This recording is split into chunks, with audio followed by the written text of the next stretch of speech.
আপু, চলো। কোথায়? ফুচকার আয়োজন করা হয়েছে, নিচে বসার ঘরে সবাই অপেক্ষা করছে। ফুচকার আয়োজন কে করলো? আরফান ভাই। আমি খাবো না। ভাইয়া তোমাকে নিয়ে যেতে বলেছে। যাব না। এত সুন্দর একটা ছেলে তোমাকে যেতে বলেছে, তুমি গায়ে মাখছো না? না। আরে চলো। তুই জানিনি, আমাকে জ্বালাস না। কেউ জিজ্ঞেস করলে বলবি আমার শরীর ভালো না। নিনিয়া চলে গেলে তিতির আগের মতো সোজা হয়ে শুয়ে চোখ বন্ধ করে রাখে।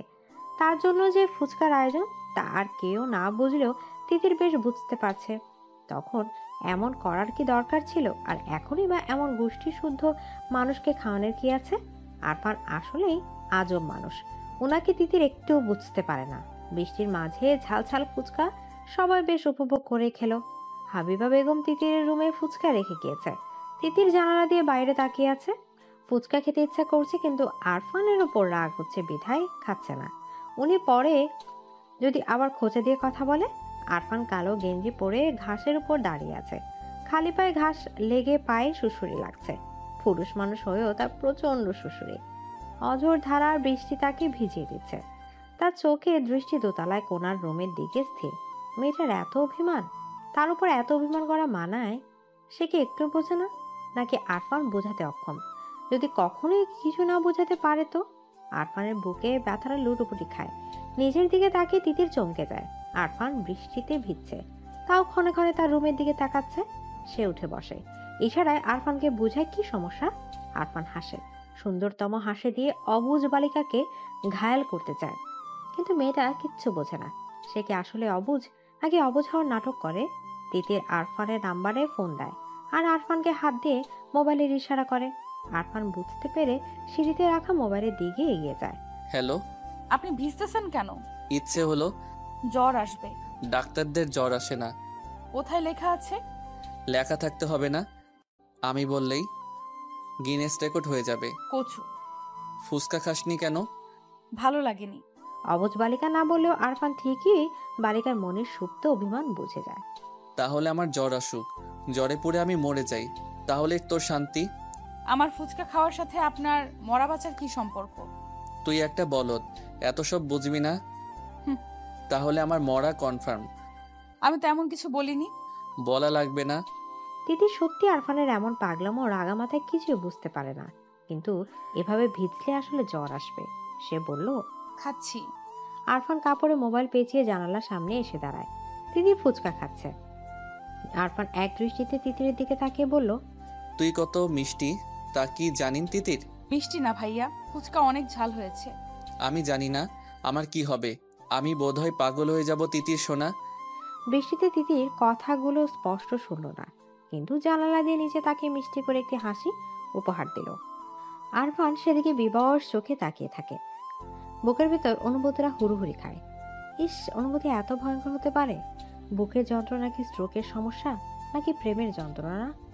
ইস, এই ব্যথার অবসান কোথায়? আরফানের বোন মারিয়া খুব ভালো ছাত্রী। মারিয়া আর তিতির একই ক্লাসে পড়ে, কিন্তু দুজনের চাল চলন পুরো উল্টো। মারিয়া আরফানের মতো মেধাবী, কিন্তু তিতির পুরো গাধা। তার মাথায় সে কিছুতেই লেখাপড়া ঢুকাতে পারে না। লেখাপড়া তার কাছে এত কঠিন লাগে, মনে হয় লেখাপড়া বাদ দিয়ে বিয়ে হয়ে যাওয়া অনেক ভালো। কিন্তু ভাগ্যক্রমে তার বিয়ের নামও তোলা হয় না। সে নাকি এখনো ছোট, কিন্তু তার ইচ্ছে করে বিয়ে করতে। সেটা কাকে বোঝাবে? সে একটু ছোট নেই, বেশ বড়ও হতে গিয়েছে। তিতিরের হাতে ধরে রাখা তথ্য যোগাযোগ প্রযুক্তি বই, ইন্টারনেটের বইটা তার কাছে এত কঠিন লাগে, মনে হয় এটা বই না, স্বয়ং ডাকাতের আস্তানা। মাঝে মাঝে পড়তে গেলে তার কান্না চলে আসে। কেঁদে দুনিয়া ভাসিয়ে ফেলতে ইচ্ছা করে, কিন্তু সে কাঁদে না। তার আব্বা তাকে বলেছে খুব পড়াশোনা করতে। মারিয়ার মতো ভালো নাম্বার পাওয়াই চাই। ঘড়ির কাঁটা রাত 10টায় গিয়ে টিকটিক করছে। তিতিরের হাতে আইসিটি বই, একটা জায়গায় সে সমাধান করতে পারছে না, অথচ এই পড়াটা কালকেই ক্লাসে দিতে হবে। বই হাতে নিয়ে অলস ভঙ্গিমায় উঠে দাঁড়ায়। ধীর পায়ে মারিয়ার রুমের দিকে যায়। মারিয়া পড়ছে। তিতিরকে দেখে বলল, কি? তিতির মারিয়ার সামনে বই রেখে ধপাস করে বিছানায় শুয়ে পড়ে। ভীষণ ক্লান্ত গলায় বলল, পড়াটা বুঝিয়ে দে। মারিয়া তিতিরের দিকে তাকিয়ে আছে। তিতিরকে দেখে মনে হচ্ছে সে রাজ্যের ক্লান্ত। পড়ালেখা করে দুনিয়া উদ্ধার করে ফেলেছে। সে বইয়ের দিকে তাকিয়ে বলল, এটা আমিও পারি না। কি বলিস? তুই পারিস না? অবাক করা কথাবার্তা। মারিয়া পারে, কিন্তু তিতিরকে বোঝানোর ঝামেলা আপাতত মাথায় নিতে পারছে না। সে বলল, অবাক হওয়ার কথা হবে কেন? সব পারতে হবে এমন কোনো কথা আছে নাকি? তা ঠিক, কিন্তু কালকে এই পড়া না পারলে কপালে শনি আছে। আমি ক্লাসে গিয়ে শিখে নেব। তোর মাথা ভালো বোন, তুই পারবি।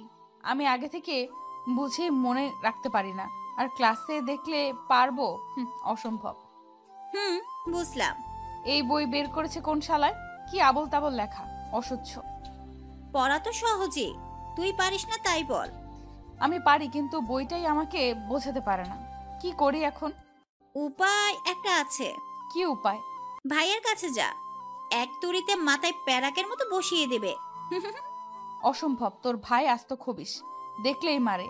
তোর ভাই এই মাসুম জানের ভয় আছে। আচ্ছা, তাহলে কালকে স্যারের মার খাবি। ভাইয়া মারলে কেউ দেখবে না, কিন্তু স্যার পুরো ক্লাসের সামনে ইজ্জত দফা রফা করে দেবে। সেটাই ভালো হবে। তিতির ভেবে দেখে কথা ঠিক। সে আলগোছে উঠে দাঁড়ায়, বই হাতে নিয়ে আস্তে আস্তে তাহসানের রুমের সামনে যায়। তার ভাইয়া মাহু যদি বাড়ি থাকতো তাহলে এই লম্বুর কাছে আসাই লাগতো না। তাই ভাই ম্যাজিশিয়ানের মতো তার সব সমস্যার সমাধান করে দিতে পারে, কিন্তু সমস্যা হচ্ছে আরফানের মতো মাহমুদ এত তাড়াতাড়ি বাড়ি আসে না।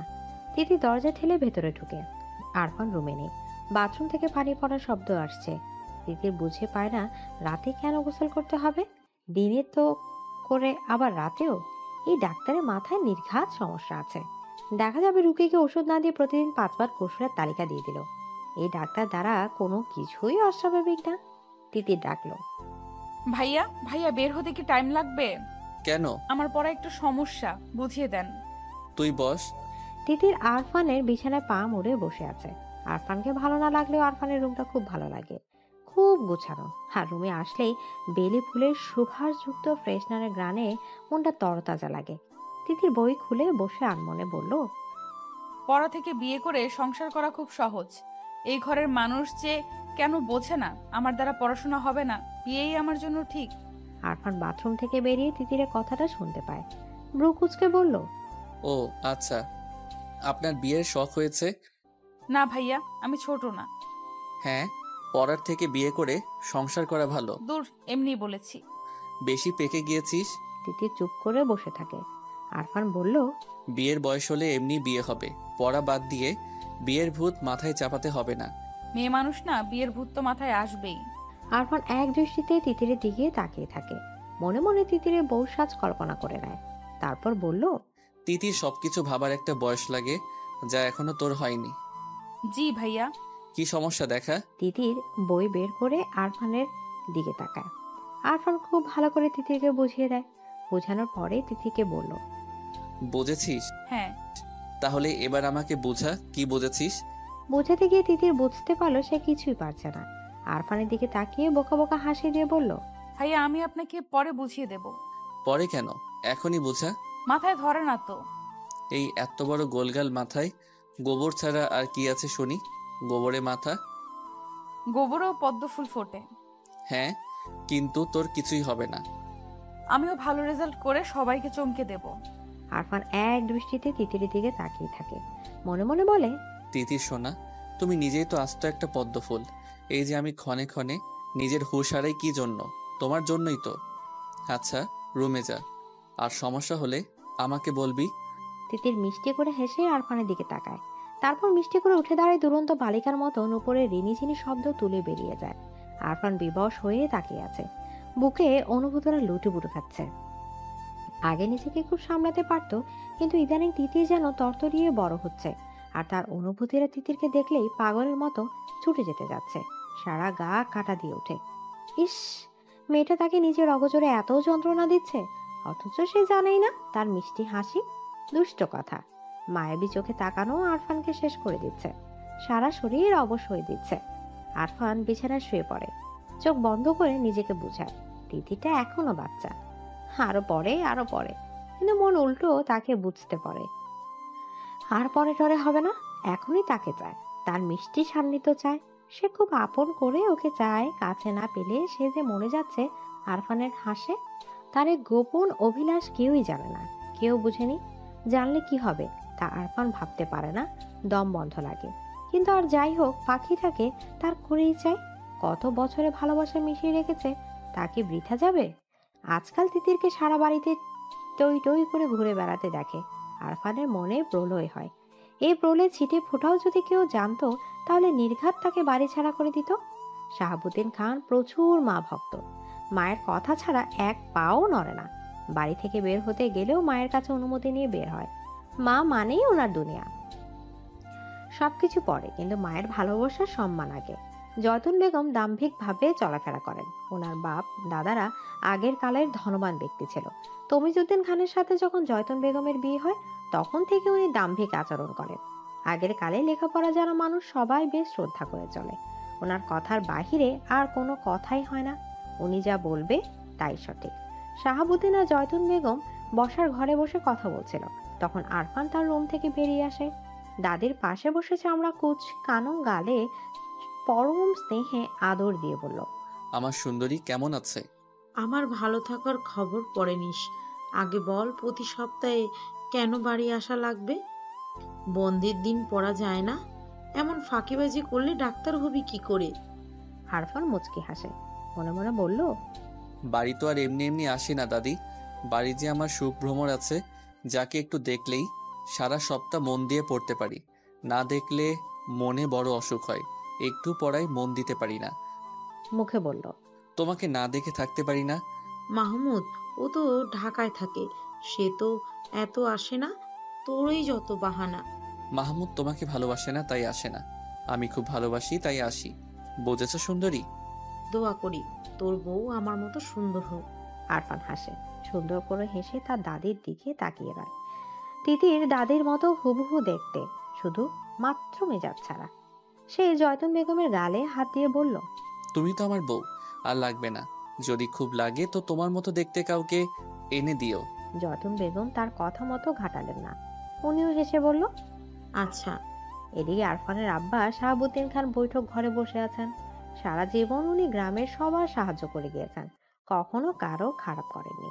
মানুষজন ওনাকে দেখলে ভক্তি ভরে তাকায়, সম্মানের সহিত কথা বলে। এটাই ওনাকে অনেক শান্তি দেয়। ওনার মনে হয় মানুষের সাহায্য করার মাঝে যে সুখ নিহিত আছে, তা অন্য কোনো কাজে নেই। তাই তো ব্যবসা বাণিজ্য সামলানোর পাশাপাশি সমানভাবে গ্রামের সবার ভালো মন্দ দেখেন। সাহায্য করা ওনাদের রক্তে মিশে আছে। আরফান ব্যাগ নিয়ে বেরিয়ে আসে। প্রত্যেক সপ্তাহে বাড়ি গিয়ে তার পড়ার আসলে সমস্যা হয়। রাজ্যকে পড়া শেষ করার লাগে, কিন্তু সেই বা কি করবে? মনকে তো বোঝাতে পারে না। মনটা আজকাল এত বেপরোয়া হয়ে গেছে যে আটকানো মুশকিল হয়ে যাচ্ছে। আরফান বাড়ি থেকে বেরোচ্ছে, কিন্তু কোথাও তিতিরে দেখা নেই। মেয়েটাকে না দেখেই চলে যাবে? আরফান বুক পিঞ্জিরায় কেমন তোর ব্যথা ব্যথা অনুভূতি হয়। সবার থেকে বিদায় নেওয়ার পরও সে বারবার পেছনে ফিরে তাকাচ্ছে। সেই তাকানোতে ছিল মরিয়া হয়ে কাউকে খুঁজে নেয়া। শাহাবুদ্দিন খান বৈঠক ঘর থেকে ছেলেকে লক্ষ্য করেন। বারবার পেছনে ফিরে তাকানোটা ওনার চোখে লাগে। ছেলে এমন করে বারবার তাকাচ্ছে কেন? উনি গলা জোর লাগিয়ে আরফানকে ডাকলেন। বাবার ডাক শুনে আরফান সেদিকে এগিয়ে যায়। শাহাবুদ্দিন খান ছেলের দিকে তাকিয়ে থাকে। ছেলেটা যেন হঠাৎ করে বড় হয়ে গেল। এই তো বছর কয়েক আগেও কাঁধ নিয়ে হেঁটেছেন, অথচ এখন বসে দু কথা বলা হয় না। ছেলে মেয়ে বড় হবার সাথে সাথে কি বাবা মায়ের সাথে দূরত্ব বেড়ে যায়? শাহাবুদ্দিন অবশ্য ছেলের সাথে মিশার সর্বাত্মক চেষ্টা করেন। আরফান কাছে আসলে উনি বলল, তোমার লেখাপড়া কেমন চলছে আব্বু? ভালো। প্রতি সপ্তাহে বাড়িতে আসার কারণ কি? বাবার থেকে পাওয়া এমন প্রশ্নে আরফান থমকে যায়। জুৎসে উত্তর দিতে ভুলে যায়। মিথ্যা সাজিয়ে বলল, বাড়িতে আসলে ভালো লাগে, মন ফ্রেশ থাকে। বাড়িতে আসার চেয়ে লেখাপড়ায় মনোযোগ দেওয়া বেশি জরুরি না? জি। আমি চাই তুমি ভালো ডাক্তার হও আর আমাদের গ্রামের হসপিটালে বসো। জি বাবা। আচ্ছা যাও, বাড়িতে কম আসলেই ভালো হবে। আরফান হেঁটে বাগান পেরিয়ে যায়। গেটের কাছে গিয়ে চোখ পাকিয়ে নিনিয়ার দিকে তাকায়। সে আসলে এই মেয়েকে বুঝতে পারে না। আজব এক মেয়ে, এত ছোট, অথচ আরফানের ধারণা এই মেয়ের হাড়ে হাড়ে শয়তানি। এই যে এখন পথে দাঁড়িয়ে হাসি মুখে তার জন্য দাঁড়িয়ে আছে, এসব কেন করে? আরফান বেশ বুঝে, নিজে যেমন আরেকজনের জন্য চাতক পাখির মতো অপেক্ষা করে থাকে, তাকে দেখার জন্য ব্যাকুল হয় নিনিয়ার মাঝে। সে এসব দেখতে পায়। আরফান বিরক্ত। দাদির আদরে নাতনি বলে কিছু বলতেও পারে না। সে হেঁটেই চলে যায়। নিনিও তার পায়ের সাথে পা মিলিয়ে হাঁটে। আরফান না বুঝার ভান করে বলল, কই যাবি? কোথাও না। বাড়ি যা। নিনে হেসে চলে যায়।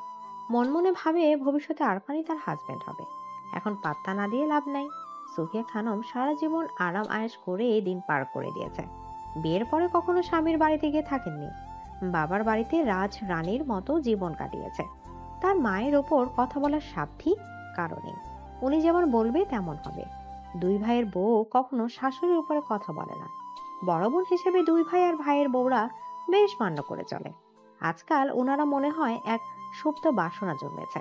মেয়েকে দূরে বিয়ে দেওয়ার চেয়ে আপন মানুষের কাছে বিয়ে দিয়ে এই বাড়িতে রাখতে পারলে মন্দ হয় না। সুফিয়া খানম নিজের মতো পরিকল্পনা করে রেখেছেন। সময় মতো তা বাস্তবায়ন করতে পিছুপা হবেন না। তিতির প্রাইভেট পড়ে বাড়ি ফিরছিল। আর মনে গুনগুন করে গান গাইছে। হঠাৎ রাকিব নামের ছেলেটা তার পথ আটকে দাঁড়ায়। তিতির থমথমে মুখে বলল, পথ আটকেছিস কেন? তোকে কিছু বলার আছে। তিতির আন্দাজ করে নেয় রাকিব নামের ছেলেটা কি বলতে চায়। ক্লাসমেট হিসেবে এতদিন তিতির এইটুকু বুঝতে পেরেছে যে রাকিব আসলে তাকে পছন্দ করে, কিন্তু সাহস করে আগাতে পারছে না। তিতির কিছু কটু কথা বলার জন্য মুখ খুলবে, ঠিক তখনই দেখে আরফান সিএনজিতে করে যাচ্ছে। রাস্তার তিতিরকে কোনো ছেলের সাথে কথা বলতে দেখে তার ভ্রু কুঁচকে যায়। আরফানকে দেখে তিতির তার মুখের কথা টুপ করে গিলে নেয়। কটু কথা বলার পরিবর্তে মুখে ফুটে ওঠে মিষ্টি হাসি। চোখের তারায় খেলে যায় এক আকাশ পরিমাণ উৎসাহ। আরফানের হাত মুষ্টিবদ্ধ হয়। চলন্ত গাড়ি থেকে তিতিরের দিকে স্থির দৃষ্টিতে তাকিয়ে থাকে। তিতিরের পাশে দিয়ে শো শো গতিতে গাড়িটা চলে যাওয়ার পরে তিতির রাকিবকে বলল, শোন, তুই যা ভাবিস তা ভুলে যা। আমার ভাইয়া শুনলে তো হাত পা ভেঙে দিবে। হাত পা ভাঙবে কেন? আমরা কি ফেলানো নাকি? তাদের সাথে আত্মীয়তা করার রহম আমাদেরও আছে। তা হয়তো আছে, কিন্তু আফরান ভাইকে চিনিস? ওনার মা সামলানোর ক্ষমতা নেই। তুই ওনার ভয়ে প্রেম করবি না। তিতির অন্যমনস্ক হয়ে ভাবে, তাই তো উনি কে যে ওনাকে ভয় করে চলতে হবে। তার যেভাবে ইচ্ছে সেভাবে চলবে। কিন্তু পরক্ষণে মনে পড়ে আরফান ভাই জানতে পারলে তাকে ভয়ানক সব শাস্তি দেবে। কিছুক্ষণ আগে যেটুকু দেখেছে তাতে তো অবস্থা বেগতিক হবে। তিতির আর কিছু না বলে হন হন করে বাড়ির উদ্দেশ্যে চলে যায়। বাড়িতে যাওয়ার পরে তিতির ঘুমিয়ে যায়। আরফান বাড়িতে নেই, মানে বিন্দাস জীবন। এই সন্ধ্যায় কুম্ভকর্ণের মতো ঘুমায়। আরামে ঘুমানোর এক ফাঁকে তার মনে হলো কেউ তার রুমে ঢুকেছে। বিছানার পাশে দাঁড়িয়ে আছে। তিতির চোখ খুলে তাকায়। বিছানার পাশে আরফানকে দাঁড়িয়ে থাকতে দেখে সে লাফিয়ে ওঠে। ঝটপট বলল, আপনি জাননি? না। তিতির ভেবেছে আরফান আজকে যা দেখেছে আবার ঢাকা থেকে বাড়ি ফিরতে আসতে সব ভুলে যাবে। কিন্তু এই বান্দা যে আজকেই ফিরে এসেছে, কিন্তু কেন? তিতির ভ্রু কুঁচকে বলল, কেন? এই কাপড়গুলো ধুয়ে দে। আমাকে দিয়ে কাপড় ধোয়ানোর জন্য আপনি ফিরে এসেছেন? ধুয়ে দিবি কিনা বল। না, জীবনেও না। আমি কি আপনার চাকর নাকি? না, তুই আমার চাকর না, কিন্তু না ধুলে চাচুর কাছে এমন প্যাচ লাগাবো যে বাড়ি থেকে বেরোনো বন্ধ হয়ে যাবে। রাস্তায় ছেলেদের সাথে কথা বলা না। তিতির থমথমে মুখে ওনার দিকে তাকিয়ে আছে। আরফান যেমন হুমকি দেবে তা জানা ছিল না। এতগুলো কাপড়ের দিকে তাকিয়ে তিতির বলল, কাপড় ধুয়ে দিলে? কিছু বলবো না। তিতির থমথমে মুখে কাপড় হাতে তুলে নেয়। জীবনে অশান্তি আনার জন্য এই একজনই যথেষ্ট। আরফানের দিকে রক্তচক্ষু নিক্ষেপ করে চলে যায়। আরফান তিতির বিছানায় শুয়ে পড়ে। ছাদের দিকে দৃষ্টি নিবন্ধ করে বলে, আমাকে ছাড়া অন্য কারোর সাথে কথা বলতে দেখলেও আমার সহ্য হয় না মেয়ে। আর তুমি কিনা হেসে হেসে কথা বলার সাহস করো। তুমি নিজেও জানো না আমি কত উন্মাদ হতে পারি। এত বছর ধরে সযত্নে লালন করা ভালোবাসা জমিয়ে রেখেছি কার জন্য? আমি যেমন পাগল হয়েছি তোমাকেও এমন পাগল বানাবো। আরফান দীর্ঘশ্বাস ছাড়ে। আজকাল ঢাকায় চলে গেলে এত চিন্তা হয়, অথচ তার এই চিন্তার কারণ মেয়েটা বুঝেই না। ইস, তার তিতিটা এত বোকা, একটুও বুঝে না। জানালার গ্রিলে মাথা ঠেকিয়ে দূরের গাছপালার দিকে বেখেয়ালি দৃষ্টি মেলে মরিয়া তাকিয়ে আছে। সে গাছপালা দেখছে নাকি কি দেখছে তাও ও দৃষ্টি থেকে বোধগম্য হচ্ছে না, কেননা তার চোখের ভাষা যে বড়ই শূন্য। মুখে আকাশ পরিমাণ ব্যথার ছাপ স্পষ্ট। না পাওয়ার হাহাকারে হৃদয় দগ্ধ। দুটো হলুদ পাখি একটা ডালে বসে আছে। একটা পাখি আরেকটা পাখির কাছে ঠোঁট নিয়ে কিচির মিচির করাতে পাখিটা উড়ে যায়। সাথের পাখিরও পিছু পিছু যায়। এই দৃশ্যটা দেখে মরিয়া দীর্ঘশ্বাস ফেলে। পাখিটা তো তার ডানার সাহায্যে উঠতে যেতে পারলো, কিন্তু সে উঠবে কিভাবে? তার যে যোগাযোগের সব রাস্তাই বন্ধ। এই যে কোনো কথা না, যোগাযোগ না, একলা একা দিন কাটাচ্ছে। তার কেমন লাগে তা কি নিষ্ঠুর মনের পুরুষ জানে? সবার কাছে শান্তবাদী পাওয়া মেয়েটা দরজা আটকে মুখে হাত চেপে কাঁদে। এর অবসান কোথায় তা কি মাহমুদ জানে? মারিয়া দীর্ঘশ্বাস ছাড়ে। মাহমুদ তার চাচার বড় ছেলে, বর্তমানে ঢাকা ইঞ্জিনিয়ারিং এ পড়ছে। মারিয়া ছোটবেলায় মাহমুদকে আরফানের মতোই ভাই হিসেবে মানত, কিন্তু বড় হওয়ার পর বুঝতে পারে সে মাহমুদকে ভাই হিসেবে মানতেই পারছে না। মাহমুদকে ঘিরে হাজারো স্বপ্ন মনের গোপন কুঠুরিতে ডানা ঝাপটায়। মাহমুদকে দেখলে ঘুমিয়ে থাকা মনের রঙিন প্রজাপতির ঝাঁক উড়াউড়ি করে। আশেপাশে থাকলে অসহ্য সুখে পাগল পাগল লাগে। ভীষণ ভয়ঙ্কর বেপরোয়া ইচ্ছায় হৃদয় ক্ষণে ক্ষণে কেঁপে ওঠে। একসময় মারিয়া আবিষ্কার করে সে প্রেমে পড়েছে। হাত পা ভেঙে যাচ্ছে তাই ভাবে মাহমুদকে নিজের মনের সবটা দিয়ে ফেলেছে। মাহমুদকে ভেবে দিন রাত কাটাচ্ছে। মাহমুদ বিচক্ষণ ছেলে। মারিয়ার তাকানো কথাবার্তা অতিরিক্ত খেয়াল রাখা দেখলেই মুচকি হাসি আর কানে কানে বলে যায় ভীষণ ভুলের ইঙ্গিত। মাহমুদ মাথা নাড়ে। অবুঝের মতো কাজ করা যাবে না। মারিয়া তার বোন, সে মারিয়াকে ডেকে পাঠায়। ঘন কালো মেঘের গুরুম গুরুম ডাকের মাঝে বিশাল ছাদের এক কোনায় মারিয়া মাহমুদের সামনে দাঁড়িয়ে আছে। মারিয়া শতভাগ নিশ্চিত যে মাহমুদ তাকে জরুরি কিছু বলবে। মাহমুদ তাকে জরুরি কথাই বলেছে। এসব আবল তাবলি চিন্তা মাথা থেকে সরাতে বলেছে। সে তার সবটা চেষ্টা কাজে লাগিয়ে মারিয়াকে বোঝাতে চেয়েছে। মারিয়া বুঝেছে কিনা কে জানে, কিন্তু এরপর তাকে মাহমুদ বাড়ি আসলে সে সামনে যেত না। গভীর রাতে সবাই যখন ঘুমে মগ্ন, তখন পা টিপে টিপে মাহমুদের রুমে হাজির হতো। ভীষণ যত্ন নিয়ে ছুঁয়ে দিত মাহমুদের চুল। মুগ্ধ হয়ে তাকিয়ে থাকতো ঘুমে মগ্ন মানুষটার দিকে। আদর নিয়ে যত্ন নিয়ে মাহমুদের প্রতিটা জিনিস ছুঁয়ে দিত। মাহমুদ বাড়ি গেলেই মারিয়া এমন করত যেন তার অভ্যাসে পরিণত হয়েছে। কিন্তু একদিন মাহমুদের গেঞ্জি গালে লাগিয়ে চুপচাপ দাঁড়িয়েছিল। তখন পেছন থেকে শুনতে পায় মাহমুদ বলছে, আর কখন আমার রুমে আসবে না মারিয়া? মারিয়া জমে যায়। রাগী মাহমুদের গমগম কণ্ঠে আত্মা কেঁপে ওঠে। কাপা গলা বলল, আমি তো আপনাকে জ্বালাই না। মাহমুদ উঠে আসে। মারিয়া থেকে যথেষ্ট দূরত্ব রেখে দাঁড়ায়। আমি বলেছি আসবে না, সুতরাং আসবে না। মারিয়া কিছু বলতে যাবে তার আগে মাহমুদ চাপা হুঙ্কার দিয়ে বলল, বেরিয়ে যাও বেয়াদব মেয়ে। সেই যে বেরিয়ে গেল। আজ অবধি মারিয়া আর ওই রুমে যেতেই পারেনি। যাবে কিভাবে? মাহমুদ তো বাড়িই আসে না, আর রুম সবসময় তালাবদ্ধ থাকে। মাহমুদ যে মারিয়ার কারণেই বাড়ি আসে না তা সে জানে। অতীতের স্মৃতি বিচরণ করে মারিয়ার চোখ বেয়ে পানির ধারা দূরত্ব গতিতে ছুটে যায়। আজকে সে নিজেকে একটু আটকাতে পারছে না। মোবাইল হাতে নিয়ে মাহমুদকে ফোন দেয়। এমন কোনো দিন নেই সে মাহমুদকে ফোন দেয় না, কিন্তু সবসময় বন্ধ করে রাখে। আজকে ভাগ্য তার সহায় ছিল বলেই হয়তো খোলা পেল। মাহমুদ গম্ভীর গলায় বলল, হ্যালো। মারিয়া মনোযোগ দিয়ে মাহমুদের কণ্ঠের কথাগুলো নিজের বুক পিঞ্জিরায় গেঁথে নিল। ওনার কণ্ঠ শুনে তার গলায় কান্নারা দল বেঁধে ছুটে আসে। উনি তাকে আহ্লাদে কিছু বলেনি যে এত আবেগী হয়ে মন খুলে কাঁদতে হবে, কিন্তু মারিয়ার ভীষণ কান্না পেল। বুকে জমিয়ে রাখা সবগুলো কষ্টদলা পাখি বেরোতে লাগলো। মাহমুদ বিরক্ত হয়ে বলল, ফ্যাসফ্যাস করছো কেন? আপনি বাড়ি আসেন না কেন? তা তুমি ভালো জানো। প্লিজ বাড়ি আসেন। তোমার মাথা থেকে ফালতু ভাবনাগুলো দূরে সরাও, তখনই আসবো। পারছি না তো, ভীষণ কষ্ট হয়। পারবে। মানুষ প্রাণ এমন কিছু এই পৃথিবীতে নেই। সম্ভব না, আপনাকে এত ভালোবাসি যে। মারিয়ার কথা অসম্পূর্ণ থাকতে মোবাইলের সংযোগ বিচ্ছিন্ন হয়। সংযোগ বিচ্ছিন্ন হওয়ার টুটটুট আওয়াজের সাথে মারিয়ার বুকটাও ভেঙে যায়। তিতির আজকাল খেয়াল করেছে আফরান তাকে বেশ গুরুত্ব দেয়।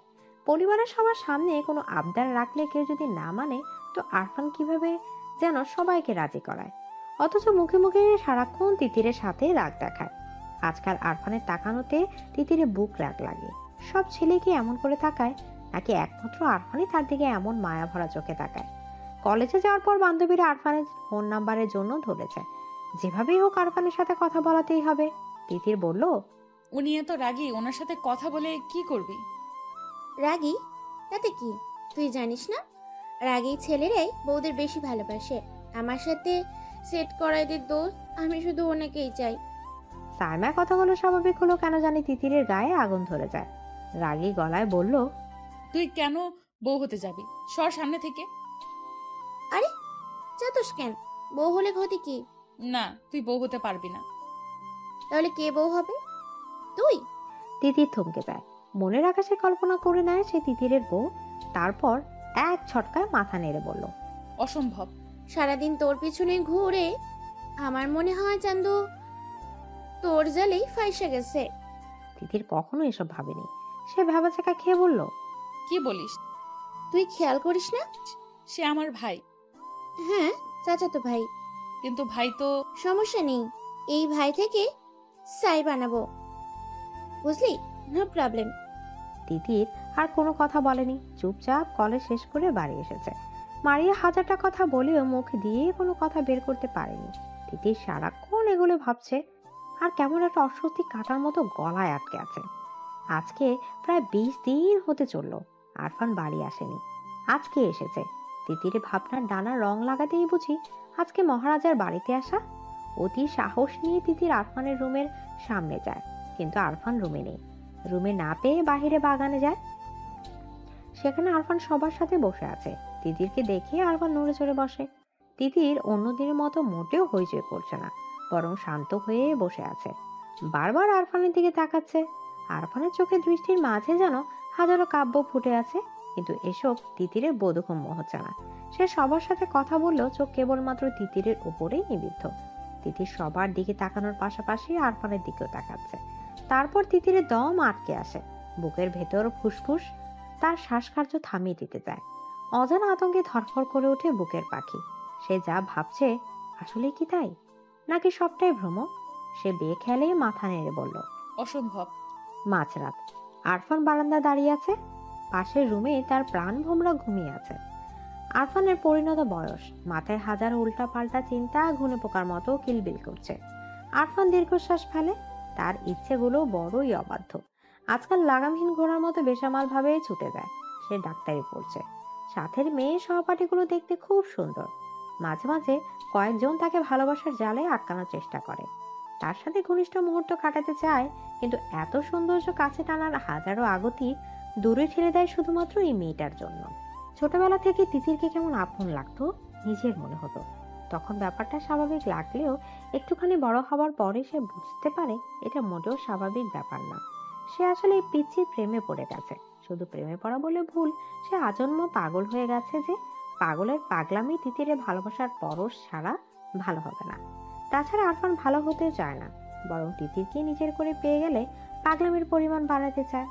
ভালোবাসার পাগলামিতে ছোট পাখিটাকে ছাড়খাড় করে দেওয়ার প্রয়াস বুকের ছোট কোঠরিতে আস্তে আস্তে জমা হচ্ছে। বারান্দার বাইরে লাগানো বেরি ফুল থেকে ভুরভুর করে সুগন্ধ আরফানের প্রেমে দগ্ধ হৃদয় আরো পাগল করা করে দিচ্ছে। তার কেমন নেশা যেন লাগছে, মনে হচ্ছে এখন যদি তিতিরকে কাছে পেত তাহলে আদরে ভালোবাসায় ঠিক কাঁদিয়ে ফেলতো। আরফান চোখ বন্ধ করে বারান্দার গ্রিলে মাথা ঠেকায়, ফোঁস করে নিঃশ্বাস ফেলে দাঁড়িয়ে থাকে। তিতির হাত বাড়িয়ে মোবাইল হাতে নেয়। রাত 2টা বেজে, তখন চোখের তারায় এক রত্তি ঘুম নেই। ভেতরটা কেমন ছটফট করছে। এর আগে কখনোই তার এমন অসহ্য অনুভূতি হয়নি। সবসময় নিশ্চিত মনে ঘুমাতে পেরেছে, কিন্তু আজকের রাতটা সম্পূর্ণ ভিন্ন। এতদিন কোনো হাবার জগতে বাস করত, ভাবতে কেমন জানি লাগছে। আরফানের শাসন, বকা, অকারণে কথা কাটাকাটি, লুকিয়ে চুরিয়ে দেখা, এসব সে কখনোই খেয়াল করেনি, কিংবা খেয়াল করার কোনো কারণে খুঁজে পায়নি।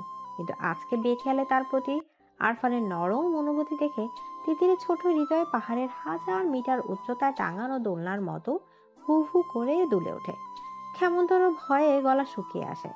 আরফান তার দিকে ভালোবাসার উষ্ণ দৃষ্টি তাকাতে ভাবতেই বারবার চোখ বন্ধ করে যাচ্ছে। এটা কি লজ্জা, নাকি ভয়, নাকি সংশয়, তা সে জানে না। শুধুমাত্র এটা জানে এখন তাকে আরফানের থেকে লুকিয়ে বাঁচতে হবে, না লুকালে আরফান তাকে শেষ করে দেবে। হাজারো চিন্তার অবসান ঘটিয়ে ভোরের দিকে তিতির ঘুমিয়ে যায়। এরপর মাস চলে যায়। আরফান বাড়ি আসলে তিতির আরফানের সামনে যায় না, এক প্রকার লুকিয়ে বাঁচে। যদি সামনে পড়ে যায় আস্তে করে পাশ কাটিয়ে চলে যায়। তিতিরের উপেক্ষা আরফানের চোখে লাগে। আগে বাড়িতে আসলে তিতিরে হইচই শোনা যেত, আর এখন এমন নিষ্প্রাণ হয়ে থাকে কেন, এটাই সে বুঝে আসে না। মেয়েটার হঠাৎ এই পরিবর্তন বাড়ির সবাই যেন দেখছেই না, কেননা সবাই বেশ স্বাভাবিক। আরফানের মনে হয় তিতির সবাইকে না, বরং শুধুমাত্র তাকে উপেক্ষা করছে। হ্যাঁ, তিতিরের এমন ব্যবহার তাকে মানসিক অশান্তি দিচ্ছে। বাড়িতে যে সুখটুকুর জন্য আসা হতো তা যেন দুঃখে রূপে প্রকাশ পাচ্ছে। রাতের খাবার খাওয়ার জন্য সবাই যখন টেবিলে বসেছে, তখন তিতির চুপচাপ নিজের খাবার গলাধিকরণ করতে ব্যস্ত। পাশের একজোড়া গাঢ় চোখ যে তাকিয়ে দেখছে সে ব্যাপারে অজ্ঞ হলেও না বোঝার ভান করে জলদি নিজের খাবার খেয়ে যাচ্ছে, যেন টেবিল থেকে যেতে পারলেই সে বাঁচে। আরফান আর চোখে সবটাই পর্যবেক্ষণ করে ভয় নিশানা খামচে ধরে পড়ে যায়। তার হওয়া পাখি কি অন্য কেউ দখল করে নিল? তা না হলে একটা মেয়ে এত দ্রুত কিভাবে পাল্টে যাবে? সে শুনেছে মেয়েরা প্রেমে পড়লে নাকি পরিবারকে সময় দিতে চায় না, সারাদিন বদ্ধ রুমে থাকতে পছন্দ করে। সবাই খাবার খেয়ে যে যার রুমে চলে যাওয়ার পর আরফান ছাদে যায়, মোবাইল বের করে তিতিরকে ফোন দেয়। আজকে এর সমাধান বের করবেই। তাকে এত উপেক্ষা কেন? মেয়েটা কি তাকে বাঁচতে দেবে না? এভাবে কি বাঁচা যায় নাকি? আজকে এর একটা ভিত করতেই হবে। আরফানের ফোন পেয়ে তিতিরের শ্বাস বন্ধ হয়ে যায়। গত 1 মাস ধরে মনের গোপন ঘরে জন্ম হওয়া ভাবনাটা বেশ যাচাই বাছাই করা হয়েছে, কিন্তু প্রতিবারই পজিটিভ রিভিউ পেয়ে ভয়ে আরো কুঁকড়ে গিয়েছে। আবার নিজেকে এটাও বুঝিয়েছে যে সব মনের ভুল। চাচাতো ভাই বোন হয়, তারা তাকাতেই পারে, এতে ক্ষতি কি? হয়তো তার আবেগপ্রবণ মন বেশি চিন্তা করে ফেলেছে। 1 মাস যাবৎ সে আরফানকে উপেক্ষা করেছে, যদিও আরফান মুখে কিছু বলেনি, কিন্তু তার সুচালো দৃষ্টি তিতির ঠিকই দেখেছে। তারপরও সে আগের মতো স্বাভাবিক হতে পারেনি। আরফানের কথা ভাবতে ভাবতে তিতিরের মনেও হাজারো দুষ্ট চিন্তা এলোমেলো ঘুরে যায়। লজ্জায় কাঁপিয়ে দিয়ে যায় তিতিরের ছোট দেহ। তিতির আবারও ফোনের মৃদু রিনিঝিনি শব্দে চমকে ওঠে। আরফান এনে 15 বার ফোন দিল, কিন্তু একটা বারও তিতির ফোন ওঠায়নি। সে ফোন যেমন উঠাবে না, তেমন আরফানও যেন ফোন দেওয়া বন্ধ করবে না। অগত্যা নিরুপায় হয়ে তিতির ফোনটা রিসিভ করে তার কানের সাথে লাগিয়ে নেয়। উপাস থেকে ঘন গলায় এক পুরুষালী কণ্ঠ কেমন মায়াময় আবেগ মিশিয়ে ডাকে, তিতির। আরফানের এমন নেশামাখা ঘন গলার স্বর তিতিরের আগে কখনো শোনার ভাগ্য হয়নি, অথবা এমন করে শুনেনি। আজকে আরফানের গলার স্বর শুনে তিতির কেমন কেঁপে ওঠে। বুকের হৃৎপিণ্ড ধিম ধিম করে তার গতিবেগ বাড়িয়ে দেয়। মুহূর্তে গলার থেকে বুড়োর মুখ শুকিয়ে কাঠ হয়ে যায়। কথা বলার সর্বশক্তি যেন নিমেষে উধাও হয়ে যায়। আচ্ছা, সে কি ডাক্তারের প্রেমে পড়ে যাচ্ছে? নিজের আবোল তাবোল চিন্তায় নিজেই মূর্ছা যায়। হুঁশ ফিরে আরফানের কথায়, আমার কথা শুনতে পাচ্ছিস? হ্যালো তিতির। জি ভাইয়া বলুন। কি করছিস? পড়ছি। এত রাতে পড়ছিস? সামনে পরীক্ষা তো, তাই। ভালো মেয়ে হয়ে গেছিস। আরফানের কথায় তিতির কি প্রতি উত্তর দেবে ভেবে পেল না। সে বলল, হ্যাঁ আচ্ছা তাহলে রাখি। না, ছাদে আয় তো। এত রাতে? হ্যাঁ, কোনো সমস্যা? আগেও অনেকবার সে আরফানের সাথে ছাদে দুষ্টুমি করেছে, কিন্তু আগের অনুভূতি আর এখনের অনুভূতি সে সম্পূর্ণ ভিন্ন। সে বলল, সকালে দেখা করব। তাহলে আমি তো রুমে আসি। না না। তাড়াতাড়ি আয় তিতির। কেন ভাইয়া? আমি খুব অসুস্থ, তাই। তাহলে কি বড় মাকে জাগাবো? তোকে এত পাকরামি করতে বলেছে কে? তুই আয় কুইক। তিতির কিছু বলার আগেই ফোনের সংযোগ বিচ্ছিন্ন হয়। তিতির ধীর পায়ে ছাদের দিকে যায়। সিঁড়িকোঠে জ্বালানো ছোট লাইটের আলো ছাদের নিকষ কালো অন্ধকার দূর করে দিয়েছে। সে আলোয় তিতির ছাদের এক কোণে আরফানকে আবিষ্কার করে। আলতো পায়ে এগিয়ে যায় সেদিকে। তিতিরের উপস্থিত টের পেয়ে আরফান তিতিরের দিকে ফিরে তাকায়। নিশ্চুপ হয়ে কিছুক্ষণ সামনে দাঁড়ানো রমণীকে পর্যবেক্ষণ করে। আরফানকে কিছু না বলে এমন করে তাকিয়ে থাকে দেখে তিতির হাফ সাফ করে ওঠে। তিতিরের অস্বস্তি বুঝতে পেরে আরফান অন্যদিকে তাকায়, তারপর বলল, কেমন আছিস? এক বাড়িতে থেকে এমন প্রশ্নে তিতির চমকায়। মাথা নাড়িয়ে আলতো স্বরে বলল, ভালো। আরফানের মনে হলো এবার অনুভূতি প্রকাশের সময় এসেছে। আর কত এই পাথরের মতো গভীর ভালোবাসা একা একাই বয়ে বেড়াবে? সে সোজা সাপটা প্রশ্ন করলো, এমন ব্যবহার করার মানে কি? তিতির যা ভয় পাচ্ছিল ঠিক তাই। আরফান আর ভাবনা অনুযায়ী এগোচ্ছে। সে না বোঝার ভান করে বলল, কি ব্যবহার? আরফান অন্ধকার থেকে চোখ সরিয়ে তিতিরের দিকে তাকায়। তাকে তাকাতে দেখে তিতির অন্যদিকে তাকিয়ে নেয়। তুই বুঝিস না? কি বুঝবো? আমাকে এমন এড়িয়ে যাচ্ছিস কেন? কই এড়িয়ে যাচ্ছি? যাচ্ছিস না? না। আমার দিকে তাকিয়ে বল। তিতির আরফানের দিকে তাকায়। মায়াময় গভীর চোখের দৃষ্টি তাকে ঘুরে নিয়ে যাচ্ছে। সে বলল, কি বলবো? আমাকে উপেক্ষা কেন? এমনি। ঢাকা থেকে এত জার্নি করে এই উপেক্ষার জন্য আসি? কেন আসেন? কেন আসি তুই বুঝিস না? কি বুঝবো? আমার সুখটা এভাবে কেড়ে নিচ্ছিস কেন? আমি কিভাবে সুখ কেড়ে নিলাম? বুঝেও না বোঝার ভান করবি না। আপনি কি বলছেন? কিছু না। তিতির কি বলবে ভেবে পায় না। অতঃপর আস্তে করে আরফানকে ডাকলো, ভাইয়া। রুমে যা। তিতির পুরুষটার দিকে তাকিয়ে থাকে। হঠাৎ সে খেয়াল করে আরফানের কাছে থাকতে তার ভীষণ ভালো লাগছে। নিঝুম রাত, হালকা ঠান্ডা বাতাস, এতদিনে চাপা অশান্তি যেন নিমেষে কেমন সুখ সুখ ভাবে তাকে আলোড়িত করছে। ছাদ থেকে যেতে একটু ইচ্ছা করছে না, বরং মাথার ভয়ঙ্কর সব ছেলে মানুষের চিন্তা ঘুচিয়ে যাচ্ছে। হাত পা শিরশির করে তাকে সাহস দিচ্ছে, কাছে যাওয়ার বাহানায় উস্কে দিচ্ছে। কিন্তু পুরুষটি যে নিজেই তাকে চলে যাওয়ার জন্য বলেছে, সেখানে সে থাকবে কিভাবে? তিতির আস্তে করে বলল, চলে যাব। তিতিরের কণ্ঠে আরফান তিতিরের দিকে তাকায়। এমন অশান্ত অগোছালো আরফানকে তিতির চিনেই না।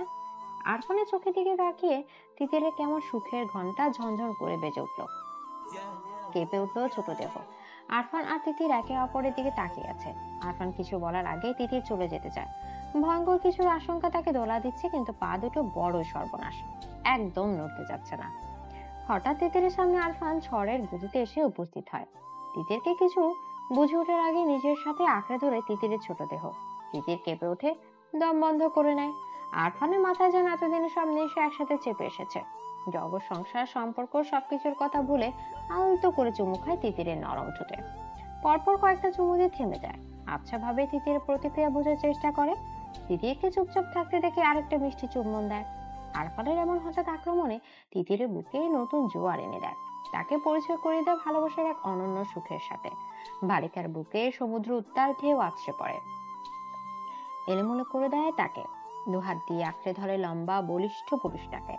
থেমে যাওয়া ছোটের স্পর্শ আবারও নতুন করে জাগিয়ে দেয়। তিতিরের এইটুকু আহ্বান আরফানকে পাগল করে তোলে। এতদিন জমিয়ে রাখা সবটা ভালোবাসা পাগলের মতো মাথা নাড়া দিয়ে ওঠে।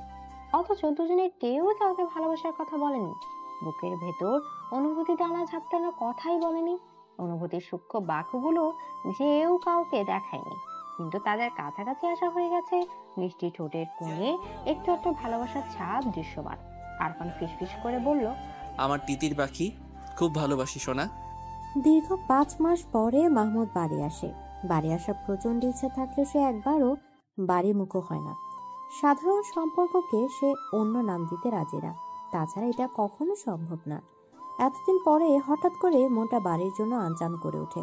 এদিকে পড়ালেখাও প্রায় শেষ, তাই তো কাউকে কিছু না জানিয়ে রাতের বাসে করে সকালে এসে বাড়িতে পৌঁছায়। মহিবুল্লাহ খান ছেলেকে পেয়ে খুব খুশি হয়ে যায়। শুধু মহিবুল্লাহ, কোনো বাড়ির প্রত্যেকে খুশি না। বাড়ির বড় সন্তান শাহাবুদ্দিন খান হলেও ওনার ছেলে আরফান জন্ম নেওয়ার আগেই মহিবুল্লার ছেলে মাহমুদ জন্মগ্রহণ করেছে। সুতরাং প্রথম বাচ্চা হিসেবে মাহমুদই সবারই প্রিয়। তাছাড়া প্রিয় না হওয়ার কোনো কারণও অবশ্য নেই। মাহমুদ খুব শান্ত ও নিবিড় প্রকৃতির মানুষ।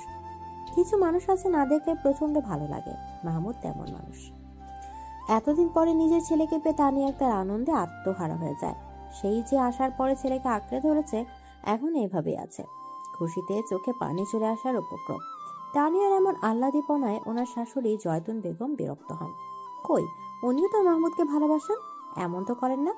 বিরক্তি গলায় রা রা করে বলল, তুমি তো এমন ভাবে ঝাপটায় ধরে রাখছো, মনে হচ্ছে ছেলে বিদেশ থেকে আসছে। যাও নাস্তা বানাও, ছেলেটা সারা রাত জার্নি করে আসছে। তানিয়া আক্তার মাহমুদের দিকে তাকায়। উনি মাহমুদকে জন্ম দিয়েছেন, অথচ ছেলেটা লম্বায় ওনাকেও ছাড়িয়ে গেছে। মায়া ভরা হাতে মাহমুদের গালে হাত দিয়ে বলল, আপনি এসব বুঝবেন না আম্মা। ছোট ছেলে বউয়ের কথাটা জয়তুন বেগমের ঠিক পছন্দ হলো না। উনি ব্রু কুচকে বলল, না না, আমি বুঝবো কেন? আমি কি আর সন্তান জন্ম দিয়েছি? সন্তান তো শুধুমাত্র তোমরাই জন্ম দিয়েছো, যত সব ঢং। শাশুড়ির মাথায় তানিয়া কিছুই মনে করে না। সে তার শাশুড়ির কটু কথায় অভ্যস্ত। মাহমুদ দাদির দিকে তাকিয়ে বলল, দাদি, তুমি ওকে মিস করনি? মাহমুদ কথা শুনে জয়তুন বেগমের মুখে হাসি ফুটে ওঠে। নরম স্বরে বলল, অনেক মিস করেছি ভাই। আমি তোমাকে খুব মিস করেছি। তানিয়া একটা ছেলেকে কি দিয়ে নাস্তা করাবে সেই নিয়ে ব্যস্ত হয়ে পড়ে। মাহমুদ ফ্রেশ হতেই রুমে চলে যায়। অনেক দিনের ময়লা রুমে এসেও তার এক অজানা শান্তি লাগে। মনের কুড়িতে প্রশান্তিময় বাতাস ছুঁয়ে যায়। নিজ হাতে ছেড়ে ঝুড়ে রুমটা ঠিক করে গোসল করে রুম থেকে বের হয়। সোফায় বসে টেবিলের দিকে নজর যায়। মারিয়া চুপচাপ নিজের খাবার খাচ্ছে। সে এক দৃষ্টিতে মারিয়ার দিকে তাকিয়ে আছে। মারিয়া, এই নামটা সাধারণ হলেও এই নামের মানুষটার আচরণ অসাধারণ। মানুষটা ছোট হলেও নিজেকে নারী হিসেবে প্রকাশ করতে খুব ব্যস্ত। তখনই মারিয়ার চোখের দৃষ্টি সোফার দিকে পড়তে সে স্তব্ধ হয়ে যায়। চোখের গোলক বড় হয়ে তাকিয়ে থাকে। মাহমুদের চোখের গরম দৃষ্টি দেখে মারিয়া মাথা নিচু করে দেয়। তারপর চোরের মতো আবার তাকায়। মারিয়ার তাকানোর ভঙ্গি দেখে মাহমুদ মুচকি হাসে। ভবিষ্যতে কি হবে ভেবে হাসির রেখা মুছে যায়। মারিয়া আর খেতে পারে না। খুশিতে নাচতে ইচ্ছা করলে কি আর খাবার পেটে যায়? সে উঠে বিড়ালের মতো পা ফেলে রূপের দিকে ছুটে আর মনে মনে আল্লাহর কাছে ফরিয়াদ করে, আল্লাহ এটা যেন সত্যি হয়, মাহমুদ যেন সত্যি বাসায় আসে। এমন স্বপ্ন সে দেখতে চায় না। মারিয়া রুমে এসে আয়নায় নিজেকে দেখে। চেহারাটা দেখতে খুব মলিন আর রুক্ষ লাগছে। এতদিন ছন্ন ছাড়া চলাফেরার কারণে চেহারার অবস্থা খুবই করুণ। তার নিজের ওপর খুব রাগ হলো। আর একটু সুন্দর করে থাকলে তো এই ফকিনের মতো চেহারা নিয়ে মাহমুদের সামনে পড়তে হতো না। সে আলমারি খুলে নতুন জামা বের করে বাথরুমে যায়। আজকে খুব পরিপাটি হয়ে থাকা চাই। সারা রাত কেঁদে তিতিরের ফর্সা গাল লাল টকটকে হয়ে আছে। চোখের অবস্থা আরো করুণ, অস্বাভাবিকভাবে ফুলে উঠেছে। কিন্তু সকাল হয়ে গিয়েছে যে এবার তো রূপ থেকে বেরোতে হবে। ইতিমধ্যে তানিয়া আক্তার কয়েকবার ডেকে গিয়েছে। তিতির বাথরুমে গিয়ে মুখে বেশি করে পানির ছাপটা দেয়। আয়নায় নিজের দিকে তাকিয়ে চোখের পর্দায় ভেসে ওঠে রাতের মুহূর্তটুকু। ইচ্ছাই হোক আর অনিচ্ছাই হোক, হঠাৎ করে যাওয়া কাজটায় দুজনেই বিব্রত হয়। আরফান তিতিরের দিকে তাকিয়ে কিছু বলবে, তার আগে তিতির এক অভাবনীয় কাজ করে ফেলে। রাগে দুঃখে ঠাস করে আরফানকে এক থাপ্পড় দিয়ে সরিয়ে দেয়। ভালোবাসার কথা না বলে এমন করে ছুঁয়ে দেওয়ার সাহস হলো কি করে? অথচ ভুলে গেল আরফানের স্পর্শে সে নিজেও সাড়া দিয়েছিল। তাই তো আরফান গভীরভাবে ছুঁয়েছে। তিতিরের এমন কাজে আরফান হতবম্ব হয়ে গেছে। হাত দিয়ে গাল ছুঁয়ে ফ্যাল করে তিতিরের দিকে তাকিয়ে আছে। তিতির হিস করে বলল, আপনি খুব খারাপ। তুই খারাপ না? তিতিরে বিবেক প্রশ্নের উত্তর জানে কিন্তু মানতে নারাজ। সে কাঁদে ফুপিয়ে ওঠে, কান্নার তোড়ে কেঁপে ওঠে। মাথা নেড়ে বলল, অসভ্য লোক। আরফান হতবাক, কি বলবে মাথায় আসে না। সে অসহায় গলায় বলল, তুইও তো ঝাপটে ধরলি তিতির। আপনি সুযোগ নিয়েছেন, আমাকে একা ছাদে ডেকে খুব খারাপ কাজ করে ফেলেছেন। আর কখনো আমার সাথে কথা বলার চেষ্টা করবেন না। যদি কোনো রকম চেষ্টা করেন তো আমি বড় আব্বুকে বলে দিব। কান্নারত অবস্থায় তিতির নিচে চলে যায়। ছাদের পরিবেশ ততক্ষণে থমথমে রূপ ধারণ করেছে। ঠান্ডা ঝিরিঝিরি বাতাস স্তব্ধ আরফানকে বিবেকের চরম দংশনে রেখে তিতির পালিয়ে যায়, রেখে যায় আরফানকে। ফজরের আজানের পর আরফান ব্যাগ হাতে রুম থেকে বেরোয়। মায়ের কাছে বিদায় নিয়ে ঢাকার উদ্দেশ্যে নিয়ে বেরিয়ে পড়ে। এত সকালে কেন যাচ্ছে এই নিয়ে হাজারো প্রশ্ন করে সালমা বেগম। আরফান জানায় তার জরুরি কাজ পড়ে গিয়েছে, তা গেলে হবে না, তাই এত সকালে যাওয়া। সালমা বেগম আর এত ঘাটালেন না। আরফান ওরণচটির স্বভাবে, তাই তার কাছে কোনো সন্দেহ ইলিশ মাত্র রইল না। সারা রাস্তা আরফানের মুখ থমথম হয়েছিল। কখন যেন চোখ জ্বালা করতে করতে লাল টকটকে হয়ে গিয়েছে। সে কি আসলে সুযোগ নিয়েছে? আর তিতির যে তাকে আঁকড়ে ধরে আরো কাছে টানলো সেটা। তিতির রুম থেকে বেরিয়ে সোফায় পুরুষ ভাবায়ক কাউকে বসে থাকতে দেখে ভাবলো এটা আরফান। মাথা নিচু করে পাশ কাটিয়ে চলে যেতে চাইলে তখন সামনে বসা পুরুষ তাকে ডাকে। চিরপরিচিত ভাইয়ের কণ্ঠ শুনে তিতি চমকে যায়। মাথা তুলে ভাইয়ের দিকে তাকে খুশিতে হাসে। মাহমুদ হাত ধরে আদর বোনকে পাশে বসে। বোনের চেহারার দিকে ব্রু কুচকে তাকিয়ে বলল, কি খবর তিতি পাখির? ভালো। তুমি এতদিন আসনি কেন ভাইয়া? তিতিরের লাল চোখ জোড়া মাহমুদের নজর এড়ায় না। সে সন্ধানী চোখে তাকিয়ে বলল, এখন আসলাম। তিতির হাসে। মাহমুদ বলে, কেঁদেছিস কেন? কাঁদিনি। প্রেমে পড়েছিস? তিতির চমকে যায়, কথা বলার ভাষা হারিয়ে ফেলে। তানি একটা নাস্তা প্লেট দিয়ে দুই ভাই বোনের দিকে এগিয়ে আসে। উনি আসাতেই তিতির ছাড়া পায়। আসন্ন বিপদ থেকে যেন স্বয়ং আল্লাহ তাকে বাঁচিয়ে দিল। উনি এসে মাহমুদকে খাওয়াতে ব্যস্ত হয়ে পড়ে। তিতির আস্তে করে কেটে পড়ে। বড়োর কাছে জানতে পারে যে আরফান ভোরে ঢাকা চলে গেছে। মাহমুদ এসেছে অথচ আরফান চলে গেল। দুই ভাই দেখাই হলো না, তাই ওনার খারাপ লাগছে। আরফান চলে গিয়েছে এই কথাটা জানার পর থেকে তিতিরের মন খারাপের ওজন যেন আরো বেড়ে যায়। দোষ তো আরফানের একার ছিল না, দোষ তিতিরেরও ছিল। কিন্তু সে কিনা সবটা দোষ আরফানকে দিয়ে এত পরিমাণ দোষী বানিয়ে দিল যে ছেলেটা বাড়ি থেকে চলে গেল। তিতিরের দম বন্ধ হয়ে আসে, কান্নার গলায় দলা পাকিয়ে ওঠে। কান্না লুকাতে সবার অগজরে সে রুমে চলে যায়। তারপর বাঁধ ভাঙিয়ে কান্নারা ছুটে চলে অবিরাম গতিতে। রাত 12টা। গ্রামের পরিবেশ এইটুকু রাতে চারদিক নিঝুম স্তব্ধ হয়ে গেছে। মাহমুদ বিছানায় আদশোয়া হয়ে মোবাইল দেখছে। তার চোখের দৃষ্টি বারবার দরজার দিকে চলে যাচ্ছে। সে জানে মেয়েটা আসবে। কেন এমন ধারণা হচ্ছে সেটা জানা নেই, কিন্তু সেই ধারণার উপর ভিত্তি করে সে দরজা লাগায়নি, হালকা করে ভিজিয়ে রেখেছে। চোখের দৃষ্টি মোবাইলের উপর নিষিদ্ধ হলেও মনের চোখ বারবার দরজার দিকে তাকাচ্ছে। তখনই দরজা খুলে গেল। হলুদ রঙা থ্রি পিস পরে মারিয়া রুমে প্রবেশ করে। মাহমুদের দিকে এক পলক তাকিয়ে দরজা আটকে যায়। মারিয়ার সাহস দেখে মাহমুদ অবাক হয়। এত দিকে দরজা লাগানোর সাহসও সঞ্চয় করে ফেলেছে। বাহ, উন্নতি হয়েছে তো। দরজা লাগিয়ে মারিয়া এক পাও এগিয়ে আসে না। দরজার সামনে থেকে মাহমুদের দিকে তাকিয়ে আছে।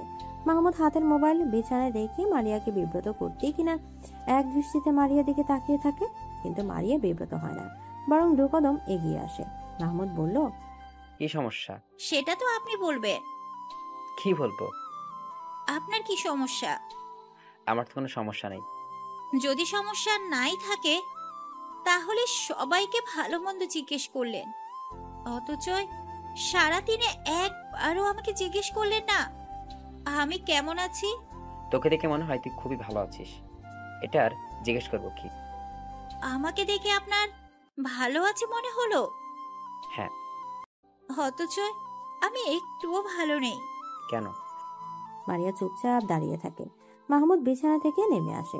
মারিয়ার কাছাকাছি দাঁড়াতে মারিয়া বলল, আপনি সব বুঝেও না বুঝার ভান করেন কেন? কারণ এই বেশি বোঝাটা ভালো কোনো কিছু বয়ে আনবে না, তাই। ভালো কিছু তো হতে পারে। পারে না। মারিয়া চোখের কোণে পানি টলমল করে ওঠে। বুকে ব্যথা হয়, ফিসফিস করে বলল, মাহমুদ ভাই। মারিয়ার কথা শেষ করার আগে তাকে থামিয়ে মাহমুদ বলল, এত রাতে আমার রুমে এসেছিস কেন? কেউ দেখলে তখন কেলেঙ্কারি হয়ে যাবে। মারিয়ার হঠাৎ এক অপ্রীতিকর কাজ করে বসে। হাঁটু মুড়ে মাহমুদের পা আঁকড়ে ধরে বলল, আপনি আমাকে এত অবহেলা করবেন না প্লিজ। আমার মনে হয় আমি মরে যাব। মারিয়ার কাছে মাহমুদ বিব্রত হয়, হাত দিয়ে মারিয়াকে উঠাতে চায়। মারিয়া কান্না ভেজা গলায় বলল, এত ভালোবাসা আপনার চোখে পড়ছে না? কথা দিচ্ছি আমার মতো করে দুনিয়ায় আর কেউ আপনাকে ভালোবাসবে না। মাহমুদের বুকটা কেমন খা খা করে ওঠে। মারিয়ার কান্না তার একদম ভালো লাগে না। সে মারিয়াকে টেনে তুলে। এই প্রথমবারের জন্য মারিয়া চোখের পানি পরম যত্নে মুছে দেয়। হাসতে করে বলে, আবার কান্নাকাটি কেন? মারিয়া কোনো কথা বলে না। মাহমুদ খুব কাছ থেকে মারিয়াকে দেখে উপলব্ধি করে সে হারিয়ে গেছে। তবে হারিয়েছে সেটা না জানা থাকলেও এটুকু বুঝতে পারছে অনেক আগেই গোপন কুঠরিতে এই নারী জায়গা করে নিয়েছে। সে আস্তে করে বলল, এখন রুমে যা। মারিয়া আর বের হওয়ার সাহস করে না, চুপচাপ রুমে চলে যায়। সকালে নাস্তার টেবিলে সবাই উপস্থিত। শাহাবুদ্দিন খান মাহমুদকে ছোটবেলা থেকেই খুব আদর করে। নিজের কাঁধে করে কত হেঁটেছেন তার কোনো হিসাব নেই। মাহমুদকে কখনো ভাইয়ের ছেলে মনে করেনি। মাহমুদও তার বড় আব্বুর সব কথা শোনে। দুজনের সম্পর্ক খুবই সহজ। শাহাবুদ্দিন খান বলল, পড়ালেখা তো শেষ করে নিচ্ছিস, এবার আমাদের এটুকু খুশি এনে দে। মাহমুদ শাহাবুদ্দিন খানের দিকে তাকিয়ে কথাটা বোঝার চেষ্টা করে। সবার মুখে মিটিমিটি হাসি দেখে বড় আব্বুর কথাটা বোধগম্য হয়। কথাটা বুঝে মাহমুদ হেসে ওঠে। ওর হাসি দেখে জয়তিন বেগম বলল, হাসলে হবে না, এবার বিয়ে করে আমাদেরও একটু হাসা। এত তাড়াতাড়ি বিয়ে করবো কেন? কেন, তোর বিয়ের বয়স হয়নি? না। তোর কোনো পছন্দ আছে? মাহমুদের চোখের তারায় মারিয়ার কান্না ভেজা মুখটা ভেসে ওঠে, কিন্তু সে মাথা নেড়ে বলল, না, আমার কোনো পছন্দ নেই। তাহলে আমরা দেখব। দেখুন, গ্রামের আকবর আলীর নাতনিকে দেখলাম, বেশ ভালো লাগলো। আজকে বিকালে মেয়েটাকে দেখতে যাব। আচ্ছা। এত সব কথাগুলো সবাই হাসি মুখে শুনলেও মারিয়ার মুখের ভাব হাসি হাসি রইল না। সে আস্তে করে উঠে গেল, চুপচাপ দরজা আটকে দিল। এত হাসি খুশির মাঝে মারিয়াকে কেউ লক্ষ্য করলো না। দুপুর গড়িয়ে সন্ধ্যা নেমে এলো। শাহাবুদ্দিন খান মহিবুল্লাহ আর জয়তুন বেগম আকবর আলীর বাড়িতে যাওয়ার প্রস্তুতি নিচ্ছে। এর মাঝে মারিয়ার আম্মা সালমা বেগম হন্ত দন্ত হয়ে ছুটে আসে। কান্না জড়িত গলায় বলে, সে সকাল থেকে মরিয়ার রুমের দরজা আটকে আছে। দুপুর গড়িয়ে সন্ধ্যা নামলে এখনো তো দরজা খুলছে না। এই পর্যন্ত 1000 বার টাকা হয়েছে। ঘুমাচ্ছে হয়তো। মারিয়ার ঘুম খুব পাতলা, একবার ডাকলেই উঠে যায়। এবার সবাই চিন্তিত হয়। কোনো উপায় না দেখে কাঠের দরজা ভেঙে ভেতরে ঢুকে মারিয়াকে ঘুমন্ত অবস্থায় পায়। তাকে জাগানোর চেষ্টা করলেও সে জাগে না। অবস্থা খারাপ দেখে মারিয়াকে হাসপাতালে নেওয়া হয়। হাসপাতালে নেওয়ার পর ডাক্তার তার চিকিৎসা করে জানায় ঘুমের ওষুধের কারণে এমন হয়েছে। এত ছোট মানুষের ঘুমের ওষুধ খাওয়ার কি দরকার, তা কারও বোধগম্য হলো না। গভীর রাতে মারিয়াকে বাসায় নিয়ে আসা হয়। শাহাবুদ্দিন খান চিন্তিত ভঙ্গিতে বসে আছে। এই এত কিছু ঘটে গেছে, অথচ মাহমুদ একটা শব্দ পর্যন্ত উচ্চারণ করেনি। কেমন গম্ভীর হয়ে আছে। সে তার বড় আব্বুর কাছে এগিয়ে আসে, বুকের সাহস নিয়ে পাশে বসে, হাত ধরে বলল, বড় আব্বু, একটা কথা বলি। বল। তোমার রাজকন্যাটা আমাকে দিয়ে দাও, আমি তাকে রানীর মতো করে রাখবো। তোরা একে অপরকে ভালোবাসিস? মাহমুদ কথা বলে না, কিন্তু শাহাবুদ্দিন খান শিক্ষিত বিচক্ষণ মানুষ, উনি যা বুঝার বুঝে নেন। সেদিন রাতেই মাহমুদ আর মারিয়ার বিয়ের দিন ঠিক করা হয়। সবাই অবাক হলেও কোনো বিরোধিতা করেনি। তিতির খুশি হয়। তখনই হাতের মোবাইলে টুং করে মেসেজ আসে। মেসেজ খুলে তার ভ্রু কুঁচকে যায়। আরফান একটা মেয়ের গালে চুমু দিচ্ছে, আরেকটা ছবিতে জড়িয়ে রেখেছে। তিতিরের খুব রাগ হলো। রাগে হাতের মোবাইল হাত থেকে ফেলে ভেঙে ফেললো। হাত দিয়ে নিজের ঠোঁট পাগলের মতো ঘষে আরফানের সবটা স্পর্শ মুছতে চাইল। আগামী শুক্রবার বিয়ে। এত জলদি বিয়ে দেওয়ার কি আছে, এটাই সবার বোধগম্য হচ্ছে না। কিন্তু শাহাবুদ্দিন খানের কথার উপরে তো কেউ কথা বলার সাহস পাচ্ছে না। মহিবুল্লাহ খুব খুশি নাকি বেজার হবে এটাই বুঝতে পারছে না। মারিয়া তাদের নিজেদের মেয়ে, নিজের হাতে মানুষ করা, খুবই শান্ত মেয়ে। বউ হিসেবে এমন মেয়ে সবাই খুঁজে, কিন্তু সমস্যা অন্য জায়গায়। তানিয়া বেঁকে বসেছে। একটা মাত্র ছেলে, হাজারটা মেয়ে দেখে বেছে বিয়ে করবে, তা না হুট করে বিয়ের সিদ্ধান্ত নিয়ে ফেলেছে। ভাইজানের উপর তার সব রাগ। ইঞ্জিনিয়ার ছেলে পেয়েছে বিধায় নিজের মেয়েকে সুপাত্রে দিতে এত তাড়া, কিন্তু তার স্বামীকে কিছুই বলতে পারে না। ছেলেকে জন্ম দিয়ে যদি এইটুকু অধিকার না থাকে তাহলে? তানিয়ার রুমের মধ্যে রেগে ফেটে পড়ে। শাহাবুদ্দিন খানকে কিছু না বলতে পারলেও মহিবুল্লাহ খানকে ঠিকই কথা শোনালো। আমার ছেলের বিয়ে আর সিদ্ধান্ত নেওয়ার সময় আমি থাকবো না? উনি এত বড় সিদ্ধান্ত নেবে কেন? বড় ভাই হয় না, এটা নিতেই পারো। আমি মানি না। কেন? আমি 10টা থেকে একটা বউ আনতাম। মারিয়া কম কিসে? তানিয়া দমে যায়। মারিয়া কোনো কিছুতেই কম না, কিন্তু ছেলেকে যাচাই বাছাই করে বিয়ে করানোর খায়সটা যে অপূর্ণই থেকে যাবে। মাহমুদ কি রাজি? আজকালকার যুগে ছেলে মেয়ের অমতে এসব মাতব্বরি করা ভালো না। মাহমুদের সামনে তো সব জানানো হলো, কই সে তো আপত্তি বলেনি। হয়তো ওনার ভয়ে কিছু বলেনি। তুমি একবার ভাইয়ের সাথে কথা বলো। বাবা মায়ের রুম থেকে উচ্চ কণ্ঠ শুনে মাহমুদ সেদিকে যায়। দরজা গলিয়ে মাথা ঢুকে হেসে বলল, আসবা মা। হঠাৎ ছেলেকে দেখে দুজনেই বিব্রত বোধ করে। মাহমুদ রুমে ঢুকে আয়েশ করে বিছানা বসে বলল, হ্যাঁ, এবার বলো। তুই রাজি? আমি রাজি না হলে কি বিয়ে ঠিক হতো? তুই রাজি? মারিয়াকে আমার ভালো লাগে। তোমরা যেটা কখনো বুঝতে পারোনি সেটা বড় আব্বু বুঝেছে। আর আমি চাই না তোমরা দুইজন এটা নিয়ে আর ঝগড়া করো। রুমের বাইরে থেকে সব স্পষ্ট শোনা যায়, সবাই খারাপ ভাবছে। মাহমুদ চলে যায়। তারপর থেকে মহিবুল্লাহ তানিয়া ব্যস্ত হাতে বিয়ের শপিং করে। সব আয়োজনে যেন কমতি না হয় সে খেয়াল রাখে। ছেলে যেহেতু পছন্দ করে তাহলে আর না করে লাভ কি? ভাইয়ের বিয়েতে তিতিরের খুশির অন্ত নেই, তাও কার সাথে? তার একমাত্র চাচাতো বোনের সাথে। বিয়ের বাকি মাত্র 2 দিন। এই 2 দিনে তিতি নিজেকে খুব ব্যস্ত রেখেছে, কিন্তু বেহায়া মন অসভ্য পুরুষের জন্য আনচান করে উঠেছে। সে শতভাগ শিওর যে আরফানের দেয়া ছবিটি এডিট করা। আজকালকার যুগে এসে এইটুকু বোঝার ক্ষমতা তিতিরের আছে, কিন্তু তাকে সব পাঠানোর মানে কি? কি বুঝাইতে চায় বলটা? সে যে অভিমান করে আছে তাকে বুঝে না? মেয়েরা অভিমান করলে কি করতে হয় জানে না নাকি? ডাক্তার হচ্ছে, কচুর ডাক্তার হচ্ছে, মেয়েদের মনই বুঝে না সে নাকি আবার অপারেশন করবে। তিতিরের ভাবনার মাঝে পানি ঢেলে নিয়ে তার রুমে আসে। তিতিরের পাশে বসে বলল, এরপর তো তোমার পালা আপু, কেমন লাগছে? পাকনা কথা বলবি না। পাকনা কথা কই বললাম, তাছাড়া তোমার আর কি লাগবে? বিয়ে তো আর দূরে হবে না, বিয়ে এই বাড়িতেই তো হবে। কি? নিনিয়া যেভাবে ছুটে এসেছিল এবার সেভাবেই ছুটে চলে যায়। তিথি ভাবে নিনিয়া কি তার আর আরফানের কথা জানতে পেরেছে? না করলে এসব বলবে কেন? তিথি চিন্তিত হয়। আরফান আর তার ব্যাপারটা কারো জানার কথা না। কালকে বিয়ে। আরফান মারিয়ার বড় ভাই, সেই হিসেবে তার সবার আগে থাকার কথা ছিল, কিন্তু জরুরি ক্লাসের জন্য যেতে পারেনি। এমন হুট করেই বা কেন মারিয়ার বিয়ে ঠিক করা হলো সেটাও বুঝে আসে না। পাত্র কে? পাত্র তারই ভাই মাহমুদ। আরফানের কাছে সবটা ব্যাপার কেমন লাগে, কিন্তু মাহমুদ পাত্র হিসেবে যথেষ্ট ভালো। এই দিকটা দিয়ে অবশ্য ভালো হয়েছে। আর খারাপ দিকটা হচ্ছে তিতিরের সাথে কথা হচ্ছে না, তার স্বস্তি লাগছে না। সেদিন রাগের মাথায় ভুলভাল ছবি পাঠালেও পরে মনে হয়েছে কাজটা ঠিক হয়নি। বাচ্চাদের উপর রাগ করতে হয় না, বাচ্চাদের বোঝাতে হয় আদর করে। আদরের প্রসঙ্গ আসাতেই তার হাত গালে চলে যায়। বাচ্চাটাকে আদর করতে গিয়ে থাপ্পড় খেয়েছে। কই, তিতির তো একবারও ফোন করে সরি বলল না। আবারও তার মাঝে অভিমানের দেয়াল টই টই করে বেড়ে যায়। বাড়ি এসে পুরোদমে কাজে লেগে পড়ে। ভুল করেও তিতিরের দিকে তাকায় না, কিন্তু কতক্ষণ না তাকিয়ে থাকা যায়? তিতির আশেপাশে থাকলে তার চোখ যেন চুম্বকের মতো টেনে ধরে। এই যে কালো থ্রিপিস পরে কেমন হেঁটে যাচ্ছে, তাকে দেখেও যেন দেখছে না। আরফান ফুস করে শ্বাস ফেলে তিতিরে যাওয়ার পানে তাকিয়ে থাকে।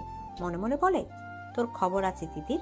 ছোটবেলা থেকে লেখাপড়া ভালো লাগতো না আরশের, তাই তো ম্যাট্রিক পাশ করার পরে সিঙ্গাপুরে চলে যায়। এই তো এবছর প্রবাস জীবনের 5 বছরে পা দিল। বাড়িতে বিয়ের উৎসব, তাই এবার তাকে আসতেই হলো। তাছাড়া মাহমুদ তার ছোট হয় কিনা তার আগে বিয়ে করে ফেলেছে। এই লজ্জাজনক কথা ঢাকতে হলেও তাকে এবার দেশ মুখ হতেই হলো। সকালে বাড়িতে এসে পৌঁছেছে। বিয়ের বাড়ি বেশ ঝাঁকনাকা করে সাজানো, দেখেই বিয়ে বিয়ে ফিল হচ্ছে। কালকে বিয়ে আর আজকে সে এলো, তার আশা নিয়েও বাড়িতে একটা হইচই বেঁধে গেছে। বাড়ির সবকিছুই আরো সে ঠিক লাগলো না শুধুমাত্র তিতিরকে। এত বড় হয়ে গেছে আর দেখতেও একদম পরীর মতো সুন্দর। আরুষের মনে হচ্ছে সে প্রথম দেখায় প্রেমে পড়ে গেছে। মাহমুদের বিয়েটা শেষ হলেই একটা ব্যবস্থা নিতে হবে। সে কখনোই ভাবেনি বাড়ি এসে এমন একটা পরীর দেখা পাবে। বাড়িতে বিয়ের আমেজ লেগেছে ঠিক আছে, কিন্তু ঠিক নেই মারিয়া।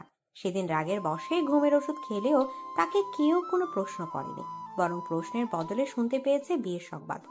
খুশি হবে নাকি কি করবে সে বুঝতে উঠতে পারেনি। বিয়ে ঠিক হওয়ার পরে মারিয়া মাহমুদের সাথে কথা বলার চেষ্টা করেছে, কিন্তু প্রতিবারই তার সাথে মাহমুদ টু শব্দটি পর্যন্ত উচ্চারণ করেনি। মারিয়া বুঝতে পারছে না এই মুহূর্তে তার কি করা দরকার। হলুদের অনুষ্ঠানে তিতির মনে সবটা রং দিয়ে সাজলো। বারবার আরফানের সামনে দিয়ে হেঁটে হেঁটে গেল। আরফানকে দেখে আরুষের সাথে বসে গল্পও করলো, আর এটাও লক্ষ্য করলো যে আরুষ তার দিকে কেমন ড্যাব ড্যাব করে তাকিয়ে থাকে। চোখে মুগ্ধতার ছোঁয়া স্পষ্ট ফুটে উঠেছে।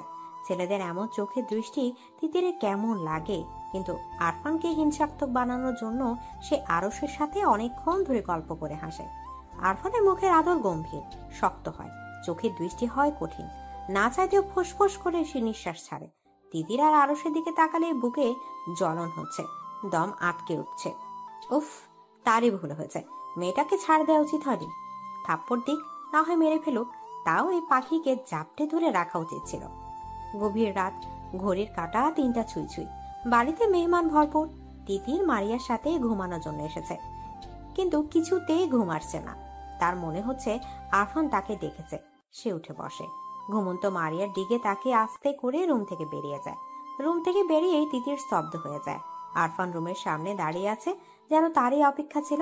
তিতির বের হওয়ার পর কোনো কথা বলার সুযোগ না দিয়ে 5 গোলা করে নেয়, তারপর দ্রুত পা ফেলে ছাদে চলে যায়। তিতির পুরোনো সময় নিঃশ্বাস বন্ধ করেছিল। কেউ দেখে ফেলে কিনা ভয়ে বুকটা ছটফট করছিল। আরফানের গলায় তার হাত দিয়ে আঁকড়ে ধরে রেখেছিল। ছাদে গিয়ে আরফান তিতিরকে নামায়। জোরে কয়েকবার নিঃশ্বাস ফেলে রাগে চোখে তাকিয়ে থাকে। তিতির চুপচাপ তাকিয়ে আছে। আরফান তিতিরের উপর হেলে পড়ে, চেপে ধরে তিতিরের ছোট শরীর। তিতির কেঁপে ওঠে, কিন্তু এমন কিছুর জন্য যেন সে আগে প্রস্তুত ছিল।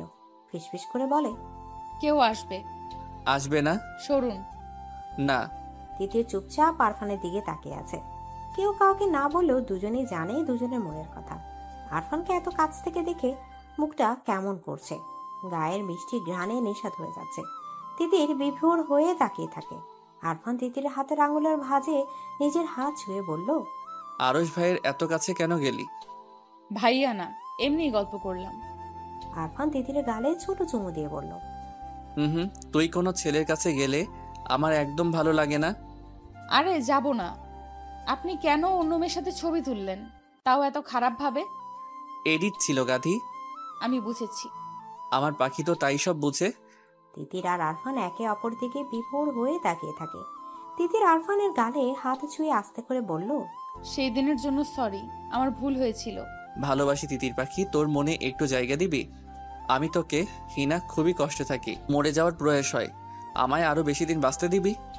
তিতির উত্তরে শক্ত করে আরফানকে জড়িয়ে ধরে, ফিসফিস করে বলল, খুব ভালোবাসি। আরফান তিতিরে ভালোবাসা সাড়া দেয়। আজকে ভালোবাসা দুষ্টু মিষ্টি ছোঁয়া দুজনেই সম্মতিতে হয়। ভালোবাসা গভীর হয়, দুজনের শ্বাস ঘন হয়ে মিলে মিশে একাকার হয়ে যায়। তিতির আদরে গুঙ্গিয়ে ওঠে, শক্ত করে আঁকড়ে ধরে আরফানের হাতের বাহু। আরফান হাসে, ফিসফিস করে বলল, এইটুকু আদরে এমন বেহাল দশা, তাহলে পরে কি হবে? তিতির হাসে, সে হাসিতে মিশেছিল এক রাশ লজ্জা। সে আরফানের বুকে মুখ লুকায়। আকাশে থালার মতো গোড় চাঁদটা দুজনের ভালোবাসা দেখে হাসে। ইস, এভাবে যদি পূর্ণতা পেত তারা, সারা জীবন যদি এভাবে আগলে রাখা যেত তার তিতিরকে। খুব ধুমধামে আনন্দের সাথে বাড়ির প্রথম বিয়ে অনুষ্ঠিত হলো। প্রথমে সবার মনে একটু নাকশ থাকলেও পরবর্তীতে মাহমুদের মনের কথা সবাই জানলে সবাই বেশ খুশি হয়। সানন্দে শাহাবুদ্দিন খানের কথা মেনে নেয়। বাড়ির মেয়ে বাড়িতেই থাকলো, ছেলের বউ হিসেবে বাড়ির শান্ত মেয়েটাকেই আনলো। এর চেয়ে আনন্দের আর কি হতে পারে? আপন বোন আর চাচাতো ভাই দুজনের বিয়েতে কোনো কিছু কমতে রাখতে রাজি না আরফান। মারিয়াকে পরীর মতো করে সাজানো হয়েছে। মারিয়াকে গম্ভীর মুখও মাহমুদের সাথে বসে ছবি তোলা হয়। মারিয়া কাচুকুচু করে মাহমুদের দিকে তাকায়। বরবেশে মাহমুদকে দেখার তীব্র ইচ্ছা দমিয়ে রাখতে পারেনি। সে তাকানোতে মাহমুদ তার দিকে রাগী চোখে গম্ভীর দৃষ্টি নিয়ে দেখে। মাহমুদের এমন দৃষ্টি দেখে মারিয়া ভরকে যায়। সোজা তাকিয়ে ভাবে মাহমুদ এভাবে তাকাচ্ছে কেন? সে তো এখন তার স্ত্রী, তাহলে এভাবে তাকাবে কেন? একটু নরম করে আদর মাখা চোখে তো তাকাতেই পারতো, তাই না? নাকি মাহমুদ তাকে বিয়ে করে সুখী না? হাজারো চিন্তায় জর্জরিত হয়ে মারিয়ার মন খারাপ হয়ে যায়। মুহূর্তেই মুখের রং বদলে যায়। আরফান ছবি তুলছিল। সদ্য বিবাহিত স্বামী স্ত্রীর এমন গম্ভীর রূপ দেখে বলল, দুজন একটু হাস, মুখটা এমন করে রেখেছিস কেন? আরফানের কথায় দুজনেই হাসার চেষ্টা করে। তিতির পাশ থেকে বলল, ভাই একটু কাছে যাও, এত দূরে বসেছো কেন? তিতির কথায় মাহমুদের খুব রাগ হয়।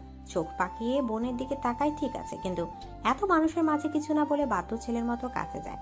রোমান্টিক ভঙ্গিমায় কয়েকটা ছবি তুলে আবার আগের অবস্থানে বসে পড়ে। একটু সময়ের জন্য মাহমুদ যখন কাছে এসেছিল তখন মারিয়ার বুকটা ধুকপুক করে জানান দিচ্ছিল মাহমুদ তার স্বামী, তার একান্ত ব্যক্তিগত পুরুষ। এই পুরুষটা কাগজে কলমে তার নামে লেখা হয়ে গেছে, এখন অন্তরে লেখা বাকি। মাহমুদের অন্তরে মারিয়া আছে কি নেই তা সে জানে না, অবশ্য আস্তে আস্তে জেনে নেবে। তার দৃঢ় বিশ্বাস সে মাহমুদের ভালোবাসা জয় করেই নেবে। মারিয়া আবার এটাও ভাবে যে মাহমুদ রাজি না হলে কি আর বিয়ে হতো? সব প্রশ্নের উত্তর রাতেই মিলবে। তিতির আজকে লুকিয়ে বেড়াচ্ছে। এতদিনে চেনা চাচাতো ভাইকে নিজের সঙ্গী হিসেবে ভাবতেই লজ্জায় ডাল ভারী হচ্ছে। না চাইতে মুখে লাজুক হাসি চলে আসছে। আরফানের মুখোমুখি হলে রাতের টুকরো ভালোবাসার মুহূর্ত সিনেমার পর্দার মতো চোখের সামনে ভেসে উঠছে। এত করে লজ্জা রাঙা মুখের লাল আবার পরিমাণ যেন তরতর করে বাড়ছে। আরফানও কম দুষ্ট না, সে তিতিরকে দেখলেই চোখ মারে। দুষ্টমি মাখা চোখে বারবার তার দিকে তাকাচ্ছে। তিতির নিজেকে যথাসম্ভব সংযত রাখছে। তার কেন জানি মনে হচ্ছে তার মনের কথা বাড়ির সবাই জেনে যাবে। রাত 11টা। বাসর ঘর সাজানো হয়েছে। সাদা ফুলের মাঝে লাল বেনারসি পরে মারিয়া জড়সড় হয়ে বসে আছে। মাহমুদকে পাওয়ার তীব্র ইচ্ছে ছিল, আর সেটা যে এতটা সহজে পেয়ে যাবে তা সে কখনো ভাবেনি। ভালোই ভালোই বিয়েটা তো হলো, কিন্তু এখন তার নার্ভাস লাগছে, ভয়ে গলা শুকিয়ে আসছে। মারিয়া চুপচাপ বসে আছে। মাহমুদের জন্য অধীর অপেক্ষায় বসে আছে। তার অপেক্ষার প্রহর যেন শেষ হচ্ছে না। এভাবে বসে থাকতে থাকতে ছোট মনে উকি দেয় হাজারো স্বপ্ন। লাজে লাল হয়ে সে হাসে, কিন্তু মাহমুদ আসে না। মাহমুদের জন্য অপেক্ষা করতে করতে তার মন খারাপ হয়। নতুন বউকে এতক্ষণ বসিয়ে রাখার কোনো মানে আছে? জড়া তো 1টা বাজে। মাহমুদ ঘরে আসে। কাঠের ভারী পাল্লা লাগানোর শব্দে মারিয়া দরজার থেকে তাকায়। মাহমুদ চকিতে নয়নে একবার মারিয়ার দিকে তাকিয়ে আবার চোখ ফিরিয়ে হ্যাঙ্গার থেকে কাপড় নিয়ে বাথরুমে কাপড় পাল্টাতে চলে যায়। মারিয়া আশায় ছিল মাহমুদ আসলে সে লাজুক হয়ে তাকে সালাম দেবে, মাহমুদ কথা বলবে, আরো কত কি। কিন্তু এই পুরুষে পরি তুললো এমন বউকে অবহেলা করে বাথরুমে চলে গেল।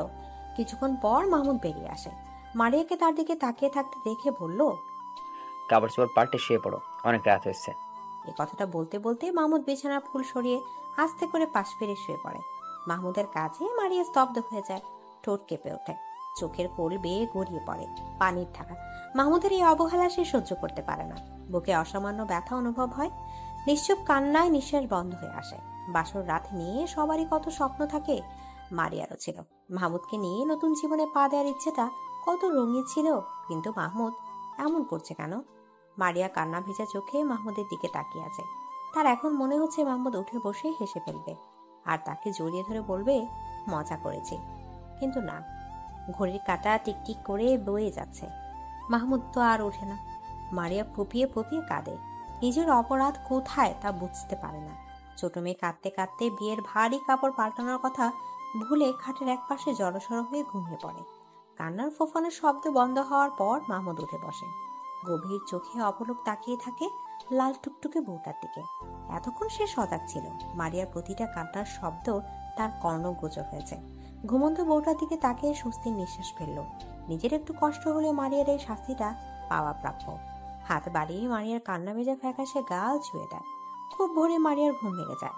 পাশে ঘুমন্ত মাহমুদকে দেখে নতুন জীবনে পদার্পণের কথা মনে পড়ে যায়। মাহমুদকে সারা জীবনের জন্য নিজের করে পেয়েছে বলে খুশি লাগছে, আবার তাকে এমন প্রত্যাখ্যান করেছে বলে কষ্টও লাগছে। মারিয়া ঘুম ভাঙার কারণ হিসাবে আবিষ্কার করলো গায়ের ভারী কাপড় আর গহনাগুলো। এগুলোর কারণে গরমে ঘুম ভেঙে গিয়েছে। নতুন বউ হিসেবে আজকে তার নতুন শাড়ি পরার কথা। সে অনুযায়ী মারিয়া নতুন কাপড় হাতে নিয়ে বাথরুমে ঢুকে যায়। হালকা গোলাপি শাড়ি পরে বাথরুম থেকে বেরিয়ে মারিয়া হতভম্ব হয়ে যায়, কারণ ততক্ষণে মাহমুদ কাপড় পরে রেডি। মাহমুদের প্রস্তুতি জোগাড় দেখে বুঝতে পারে মাহমুদ ঢাকা চলে যাচ্ছে। মাহমুদ মারিয়ার দিকে এক পলক তাকিয়ে বেরিয়ে যায়। মাহমুদের এমন কাজেই মারিয়া চুপচাপ দাঁড়িয়ে কেটে ফেলে। মাহমুদ এত নিষ্ঠুর ছিল না, তাহলে হঠাৎ এমন নিষ্ঠুর আচরণ করছে কেন? 15 দিন পর সোফিয়া খানম সবার সাথে আলোচনা বসে। আম্মা, আরশের তো একটা ব্যবস্থা করার দরকার। হ্যাঁ, তা তো করা লাগবই। এক কাজ করি, মাহমুদের জন্য যে আকবর আলীর নাতনির কথা বলেছিলাম তা তো আর দেখা হলো না, কিন্তু আরশের জন্য দেখতে ক্ষতি তো নেই। এত মেয়ে দেখা দেখির কি আছে? আমাদের ঘরেই যখন এত সুন্দর পড়ে আছে, তখন আর বাহিরে যাব কি দরকারে? জয়তুন বেগমের কথায় সবাই চমকে যায়। উনি যে তিতিরের কথা বলছে এটা কারো বোঝার বাকি নেই। তিতিরের মা প্রতিবাদ করে, বলল, আম্মা, দিদি তো অনেক ছোট, এসব বলবেন না। তুমি চুপ থাকো, মহিলাদের এত কথা ভালো না। আম্মা, তিতিরকে কিভাবে বিয়ে দেব? ও তো ছোট। মারিয়াও তো তিতিরের বয়সী। মাশাল্লাহ, কি সুন্দর বিবাহিত জীবন। না, বুবু তা হয় না।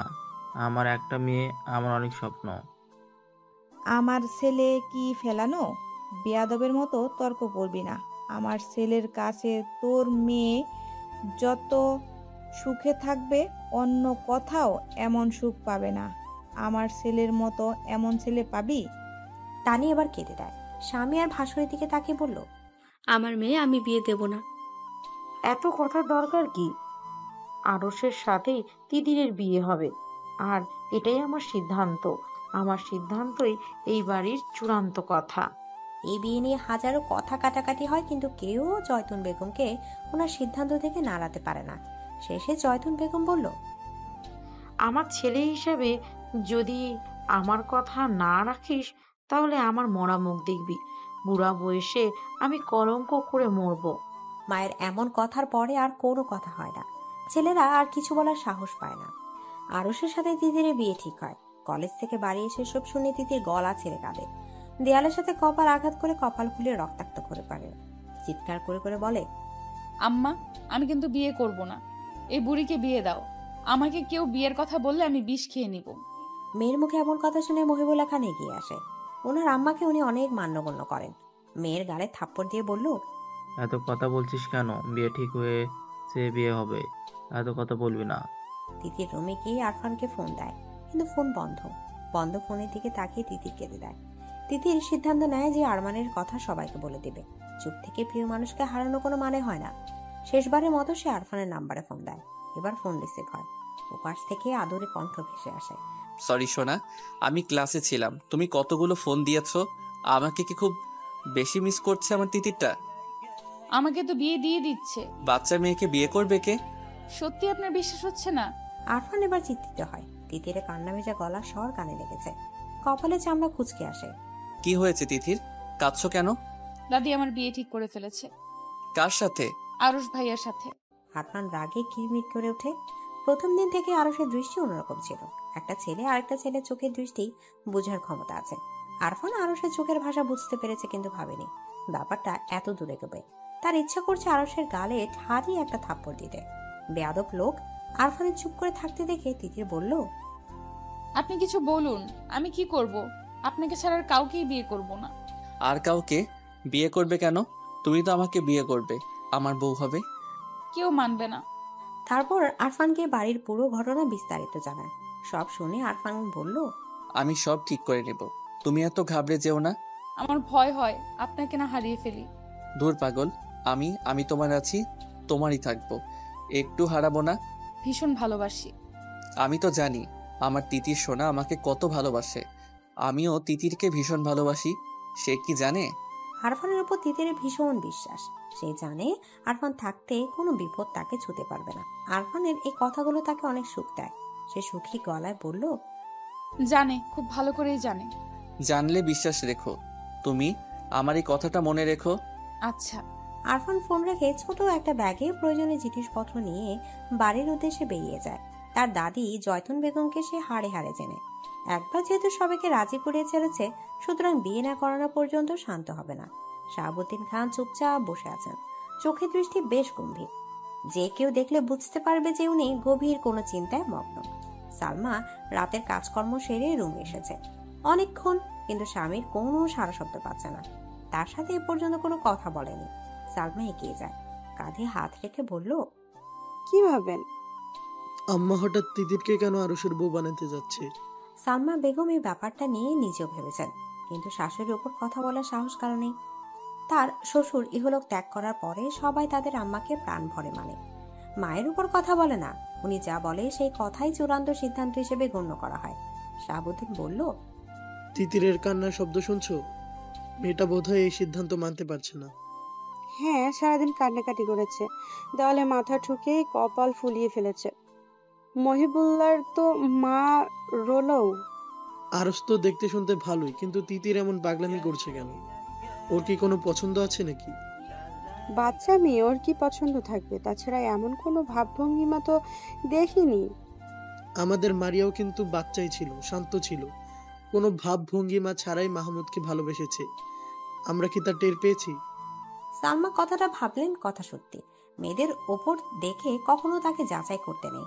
মহিবুল্লার বিছানায় সোজা হয়ে শুয়ে আছে, তানিয়া পাশে বসে বলল, শোনেন, বিয়েটা কি হওয়াই লাগবে? হ্যাঁ। তিতির রাজি না। ও রাজিতে কিছু আসা যায় না। আজকাল মেয়েদের সিদ্ধান্ত ছাড়া বিয়ে দেওয়া তো ভালো না, পরে সংসারে অশান্তি হয়। শোনো আম্মা, যেহেতু বলেছে তাহলে তিথিরের জন্য আরও সে ঠিক। আমার মায়ের কোনো সিদ্ধান্ত ভুল হতে পারে না। আপনার কোনো কথা নেই?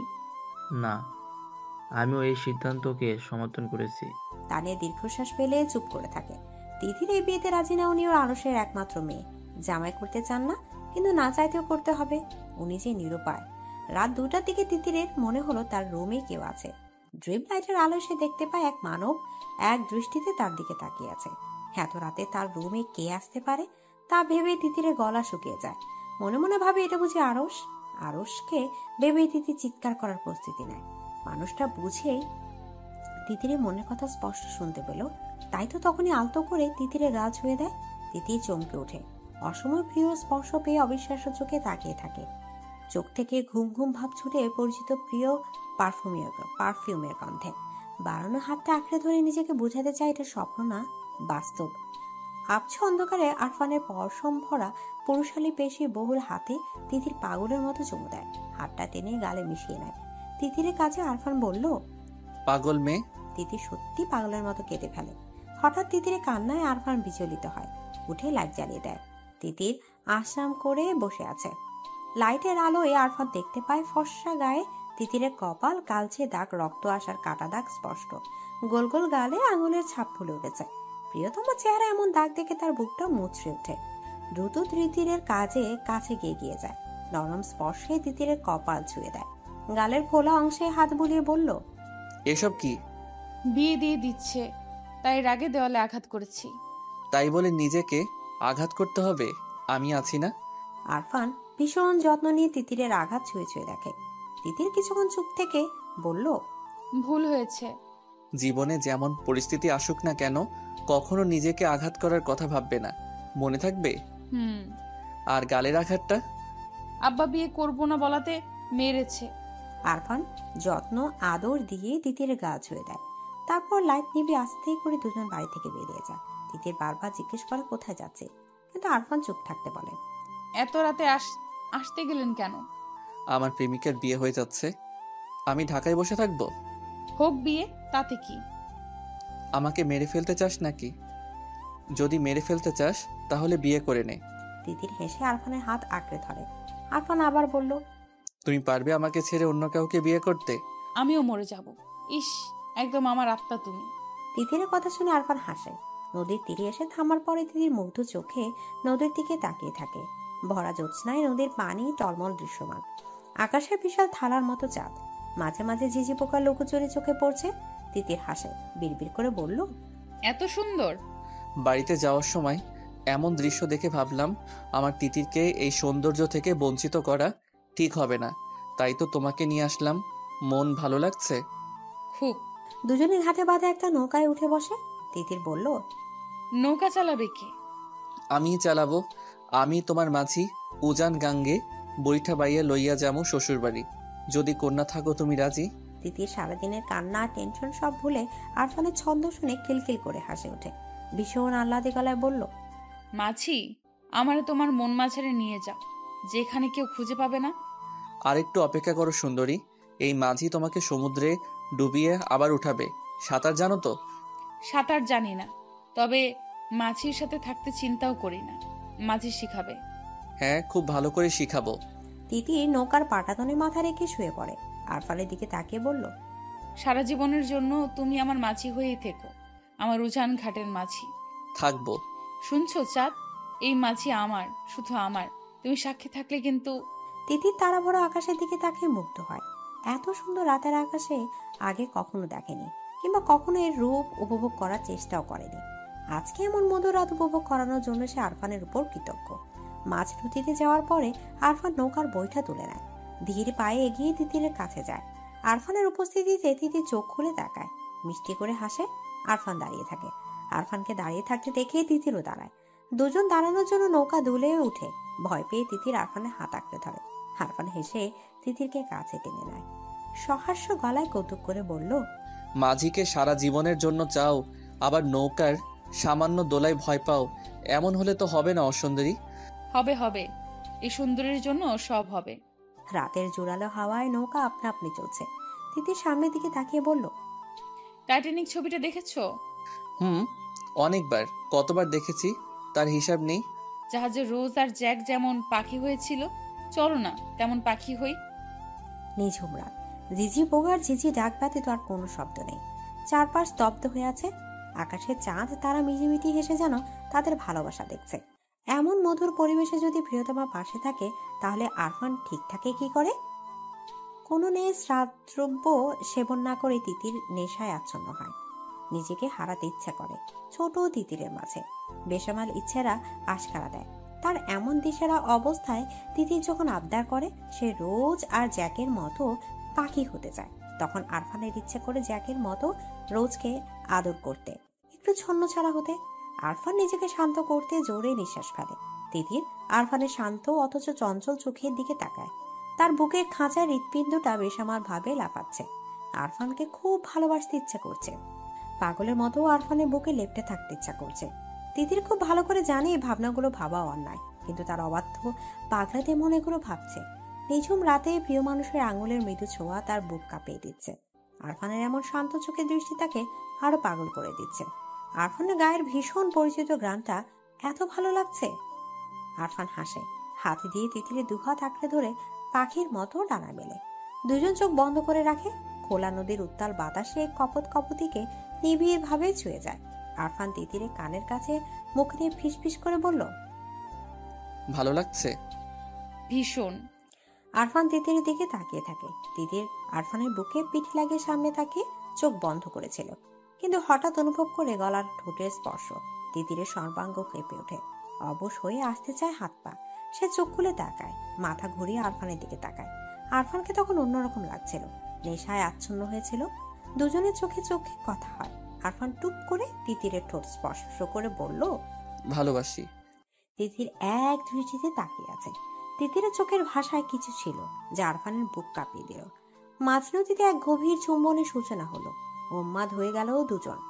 কিছুক্ষণ পর আরফান শক্ত করে তিতিরকে আঁকড়ে ধরে ফিসফিস করে বলল, আমি সবাইকে মানিয়ে জলদি বিয়ে করে নেব, প্রমিস। তুমি খুব দুষ্টু, আমি তোমাকে বিয়ে করব না। কাকে করবে? আরশকে? না, তোমাকে। নৌকার পাটাতনে দুজন শুয়ে আকাশের দিকে তাকিয়ে থাকে। চাঁদটা কেমন ঝলঝল করছে। তিতিরে মনে হলো একটু আগে তাদের ভালোবাসার সাক্ষী হয়ে চাঁদ হাসছে। সে লজ্জা পায়, আরফানকে জড়িয়ে ধরে। আরফান বলল, কি হলো? চাঁদ সব দেখে নিয়েছে। তিতিরের কথায় আরফান হো হো করে হেসে ওঠে। এই মেয়েটা কাছে থাকলে দুনিয়া তো সুখী লাগে। সে তিতিরের কপালে ভালোবাসার স্পর্শ এঁকে দেয়। চাঁদকে সাক্ষী রেখে মাঝিকে পার্মানেন্ট করেছো। চাঁদকে সাক্ষী রেখেই মাঝির আদরে আদুরে বলে। তুমি আমার মাছি। আজকে আমার তিতির আমাকে তুমি করে বলছে। মাছি তো খুব দুষ্টু। আরফান হাত বাড়িয়ে নদী থেকে পানি এনে তিতিরের গায়ে দেয় আর বলে, মাঝিরা দুষ্টুই হয় গো সুন্দরী। গভীর রাত, সবাই ঘুমালেও মারিয়ার চোখের তারায় যেন ঘুম দেখা নেই। মাহমুদ তার ঘুম করে নিয়েছে। কি নিদারুণ ব্যথায় তাকে জড়িয়ে রেখেছে, তাকে লোকটা জানে না এত নিষ্ঠুর। এটা মারিয়া জানা ছিল না। আগে না হয় মারিয়া ওনার কেউ ছিল না, কিন্তু এখন তো মারিয়া ওনার স্ত্রী। এটা মানা গেল যে সারাদিন কাজ নিয়ে ব্যস্ত থাকে, তাই না মারিয়ার কথা মনে পড়ার সময় পায় না। কিন্তু রাতে কি কাজ করে? এমন একান্ত নিরিবিলি রাতে কি তার কথা মনে হয় না? মাহমুদের কথা ভাবতে ভাবতে মারিয়ার গাল ভিজে ওঠে। কান্না করা যেন তার নিয়মিত রুটিন হয়ে গিয়েছে। মাহমুদ বাড়ি আসে না, এটা একরকম শাস্তি। কিন্তু মোবাইলের নাম্বার ব্ল্যাক লিস্টে রাখার মানে কি? মারিয়া যে যোগাযোগ করবে এমন একটা রাস্তাও সে খুলে রাখেনি। মারিয়া হঠাৎ বুঝতে পারে তার মোবাইলটা মৃদু কেঁপে উঠেছে। সে পানি ভরা চোখে ঝাপসা দৃষ্টি মেলে মোবাইলের দিকে তাকায়। এত রাতে কে ফোন দেবে? মাহমুদের কল দেখে আনন্দে মারিয়ার দম বন্ধ হয়ে যায়। কাপা কাপা হাতে ফোন রিসিভ করতে গেলেই তা কেটে যায়। মারিয়া হতভম্ব হয়ে তাকিয়ে থাকে। ফোন রিসিভ করার আগেই কেটে গেল। আফসোসে মারিয়া মরে যেতে ইচ্ছা করলো। তখনই আবার ফোন এলো। মারিয়া সাথে সাথে রিসিভ করে, কিন্তু কথা বলতে পারে না। কোন এক অজানা কারণে তার গলা দিয়ে কথা আসছে না। মাহমুদ বোধহয় তার কথায় অপেক্ষায় ছিল। সে চুপ দেখে মাহমুদ বলল, মারিয়া। মারিয়া কেঁপে ওঠে। চোখ বন্ধ করে মাহমুদের গলার স্বর অনুভব করে। মাহমুদ আবার বলল, ঘুমিয়ে গেছো? না। এত রাত হলো, ঘুমাওনি কেন? আপনি বাড়ি আসেন না কেন? বাড়ি আসবো কেন? কেন আসবেন জানেন না? ও আচ্ছা। কি আচ্ছা? আসতে হবে না। তুমি কি আমার উপর রাগ করে আসছো? না। মারিয়া শোনো, হুম। তোমার জন্য একটা সারপ্রাইজ আছে। কি সারপ্রাইজ? কালকে বাড়ি আসছি। মারিয়ার হাত পা ঠান্ডা হয়ে যায়। তাকে একরাশ লজ্জা এসে জাপটে ধরে। সে কট করে ফোনটা কেটে দেয়। ইস, এত লজ্জা লাগছে কেন? সকালে ঘুম ভাঙার পর তিতিরের ঠোঁটের কোণে মিষ্টি হাসি লেগে থাকে। খুশি মনে নাস্তা করতে যায়। খাবার টেবিলে এমন হাস্যোজ্জ্বল চেহারা তিতিরকে দেখে সবাই অবাক হয়। কালকে সারাদিন বিয়ে করবে না বলে কান্নাকাটি করছে, আর আজকে কিনা এত খুশি।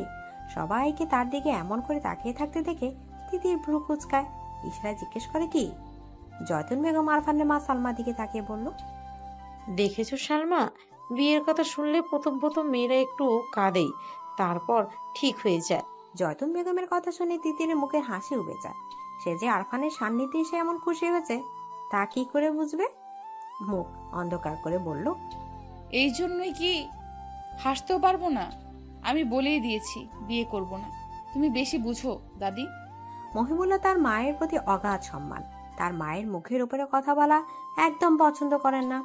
মেয়ের এমন চটাং চটাং কথায় উনি বিরক্ত হয়। রেগে বলল, তোমাকে জন্ম দিয়ে বড় করেছি, এবার বিয়ে দেব। একদম বেশি কথা বলবে না, আমার সবার থেকে ভালো বোঝে। উনি যেহেতু বলেছে বিয়ে দিতে, তাহলে বিয়ে হবেই, বরং মঙ্গলজনক হবে। তিতি স্তব্ধ হয় তার আব্বার দিকে তাকিয়ে আছে। মঙ্গল? আরফানকে ছাড়া তার কোনো কিছু মঙ্গল হবে না। ওনাদের সবার মনোভাব দেখে মনে হচ্ছে যে কোনো মুহূর্তে বিয়ে হয়ে যেতে পারে। সে আশেপাশে মাথা ঘুরিয়ে আরফানকে খুঁজে, কিন্তু কোথাও আরফান নেই। তিতির বিমর্ষ হয়। আরফান তাকে বলেছিল সে সবাইকে বুঝিয়ে বলবে, কিন্তু এখন এই মুহূর্তে মানুষটাকে দেখতে পাচ্ছে না। অথচ এখনই কথাটা বলার সুযোগ ছিল। তিতির খাবার রেখে উঠে তার রুমে চলে যায়। তার পিছু পিছু আরশও যায়। সবাই যেন ব্যাপারটা দেখেও দেখলো না। ওনাদের ধারণা দুজনের বিয়ে হবে। এখন একটু আলাদা কথা বলতেই পারে। আরশ গিয়ে তিতিরের খাটে বসে। তিতির আরশের দিকে তাকিয়ে বলল, কি ব্যাপার ভাইয়া, এখানে এসেছেন কেন? হবু বউয়ের কাছে আসতে সমস্যা কি? আপনার হবু বউকে? তুমি? আমি আপনাকে বিয়ে করব না, এই আশায় ঘুম নষ্ট করবেন না। না, এখন তো মন ভরে ঘুমাচ্ছি, বিয়ের পরে ঘুমের ব্যাঘাত ঘটাবো। আরফান হাই তুলতে তুলতে রুমে ঢুকে তিতিরের বিছানায় শুয়ে আরশের দিকে তাকিয়ে বলল, ঘুমের ব্যাঘাত ঘটাবেন কেন? সুখে না দুঃখে? তিতিরের বিছানায় আরফানকে এমন সহজ স্বাভাবিকভাবে শুয়ে থাকতে দেখে আরশ বিরক্ত হয়। তার প্রশ্ন বলল, বিয়ের পর মানুষ নিশ্চয় সুখে থাকে। এত পড়ালেখা করে কি করলি যদি এটাই না বুঝিস? না মানে দুঃখেও তো ঘুম আসতে পারে। তিতির আমাকে কোনো দুঃখ দেবে না, তাই না তিতির? আমি তো আপনাকে বিয়েই করব না। তিতিরের কথায় আরফান হো হো করে হেসে ওঠে। আরশ বলল, তা আজকে রাতেই দেখা যাবে। আরসের কথায় দুজনেই চমকে যায়। তিতির বলল, মানে? বলা বারণ, সময় মতো জানতে পারবে। আরস চলে গেল। তিতির স্তব্ধ হয়ে তাকিয়ে থাকে। আরফান হাতের ইশারায় তিতিরকে চুমু দিয়ে বলল, নো চাপ বেবি, मैं हूं ना। তিতির হাসে। আরফান উঠে বেরিয়ে যায়। যাওয়ার আগে তিতিরের কপালে পড়ে থাকা চুলগুলোতে ফু দিয়ে আরো এলোমেলো করে দিয়ে বলে, তুমি আমাকে বিয়ের প্রস্তুতি নাও, দেখা যাবে যে কোনো মুহূর্তে এসে বলবো কবুল বলো তিতির। আরফানের পাগলামিতে তিতির হাসে। আরসের পক্ষে যদি বাড়ির সবাই থাকে তাহলে আরফানের পক্ষে শুধুমাত্র সে থাকবে, আর তার ধীর বিশ্বাস যে আরফান তাকে নিজের করে নিতে পারবে। দুপুর হতে হতে আরফান আর তিতির এটা বুঝতে পারে যে আরসের সাথে আজকে বিয়ে হয়ে যাবে। আরফান হাসে। সন্ধ্যা নাগাদ সবার অগোচরে তিতিরকে নিয়ে বেরিয়ে যায়। ঘন্টাখানেক পর দুজন ফিরে আসে। বাড়িতে ততক্ষণে হট্টগোল পড়ে গিয়েছে। শাহাবুদ্দিন আরফানের সামনে দাঁড়িয়ে বলল, কোথায় গিয়েছিলি? আমরা বিয়ে করেছি আব্বা। তিতির সুখ নাকি দুঃখ কোনটা অনুভব করছে সেটা তার বোধগম্য হচ্ছে না। তার শরীর মৃদু কাঁপছে। আরফানের হঠাৎ সিদ্ধান্তে সে তৎক্ষণাৎ ভাবনায় পড়ে গিয়েছিল। সবাইকে না জানিয়ে বিয়ের মতো এমন গুরুত্বপূর্ণ সিদ্ধান্ত একা নেয়া কি যে সে কথা? কিন্তু তার আরফানের দিকে তাকে মনে হলো এখন এই মুহূর্তে সে সায় না জানায় তাহলে সারা জীবনের জন্য প্রিয় মানুষকে হারিয়ে অপ্রিয় মানুষের বুকের অনিচ্ছা যেতে হবে। গুমড়ে কেঁদে মরতে হবে আজীবন। তিতি চোখ বন্ধ করে সিদ্ধান্ত নেয়। আরফান তো বাইরে কোনো ছেলে না, সবার চেনা জানা নিজেদের ছেলে। হয়তো প্রথমে একটু ঝামেলা হবে, কিন্তু পরে তো সব ঠিক হয়ে যাবে। কিন্তু এখন যদি সবার ভয়ে তার দিকে আরফানের বাড়িতে দেয়া হাতটা শক্ত করে না ধরে, তাহলে এই মানুষটাকে সারা জীবনের জন্যও হারাতে হবে। এটা তিতির কখনোই মানতে পারবে না। তাছাড়া তার ভালোবাসা কি এতই ঠুনকো নাকি যে হাত ছেড়ে দেবে? সবার রুদ্র মূর্তি দেখে তিতিরের বুকটা ধরাস ধরাস করে কেঁপে ওঠে। সে আরফানের পেছনে গিয়ে দাঁড়ায়। সবকিছু আরফানই মোকাবেলা করবে। আরফান তার সদ্য বিবাহিত স্ত্রীর দিকে তাকে বুঝতে পারে তিতির ভয় পাচ্ছে। সে সবার অগোচরে হাতের মৃদু চাপে তাকে আশ্বস্ত করে দেয়। তিতির আরফানের পিঠের কাছের শার্ট শক্ত করে ধরে। শাহাবুদ্দিন খান আরফানের দিকে শক্ত চোখে তাকিয়ে আছে। আরফান সবার দিকে তাকিয়ে মনোভাব বোঝার চেষ্টা করছে। শাহাবুদ্দিন খান কোনো কথা না বলে ঠাস করে আরফানের গালে থাপ্পড় দিয়ে ফেলে। ওনার এমন কাজে উপস্থিত সবাই হতভম্ব হয়ে যায়। শাহাবুদ্দিন খান আর মারার আগে সালমা বেগম ছেলেকে আঁকড়ে ধরে বাধা দেয়। গায়ে হাত তুললেন কেন? ছেলে কি এখনো ছোট আছে? যা বলার মুখে বললেন। তুমি সামনে দাঁড়িয়েছো কেন? ওকে কথা বলতে দাও। সালমা বেগম সরে দাঁড়ান। আরফান মাথা নিচু করে দাঁড়িয়ে আছে। আরফানের এখনো বিশ্বাস হচ্ছে না সে তার আব্বা তাকে মেরেছে। তার মুখের থমথম ভাব পেছনে দাঁড়ানো তিথির টের পায়। সে ডুকরে কেঁদে ওঠে। শাহাবুদ্দিন খান বলল, এমন কাজ করার মানে কি? বিয়ের বয়স হয়েছে না? বিয়ের বয়স হলে আমাকে বলতি। তাছাড়া বিয়ে করার জন্য কি দেশে আর কোনো মেয়ে ছিল না? ওর ভাই আমার বোনকে বিয়ে করেছে, তাই আমি ওকে বিয়ে করেছি। আরফানের এমন যুক্তি শুনে সবাই হতভম্ব হয়ে যায়। জয়তুন বেগমের সিদ্ধান্ত যে আরফান তাদের এমন হাতের তুড়িতেই নষ্ট করে দেবে তা কে জানতো? উনি রাগে লাল হয়ে বলল, বিয়াদবের মতো কথা বলিস না। আরফান তার দাদির দিকে তাকায়, কিন্তু কিচ্ছু বলে না।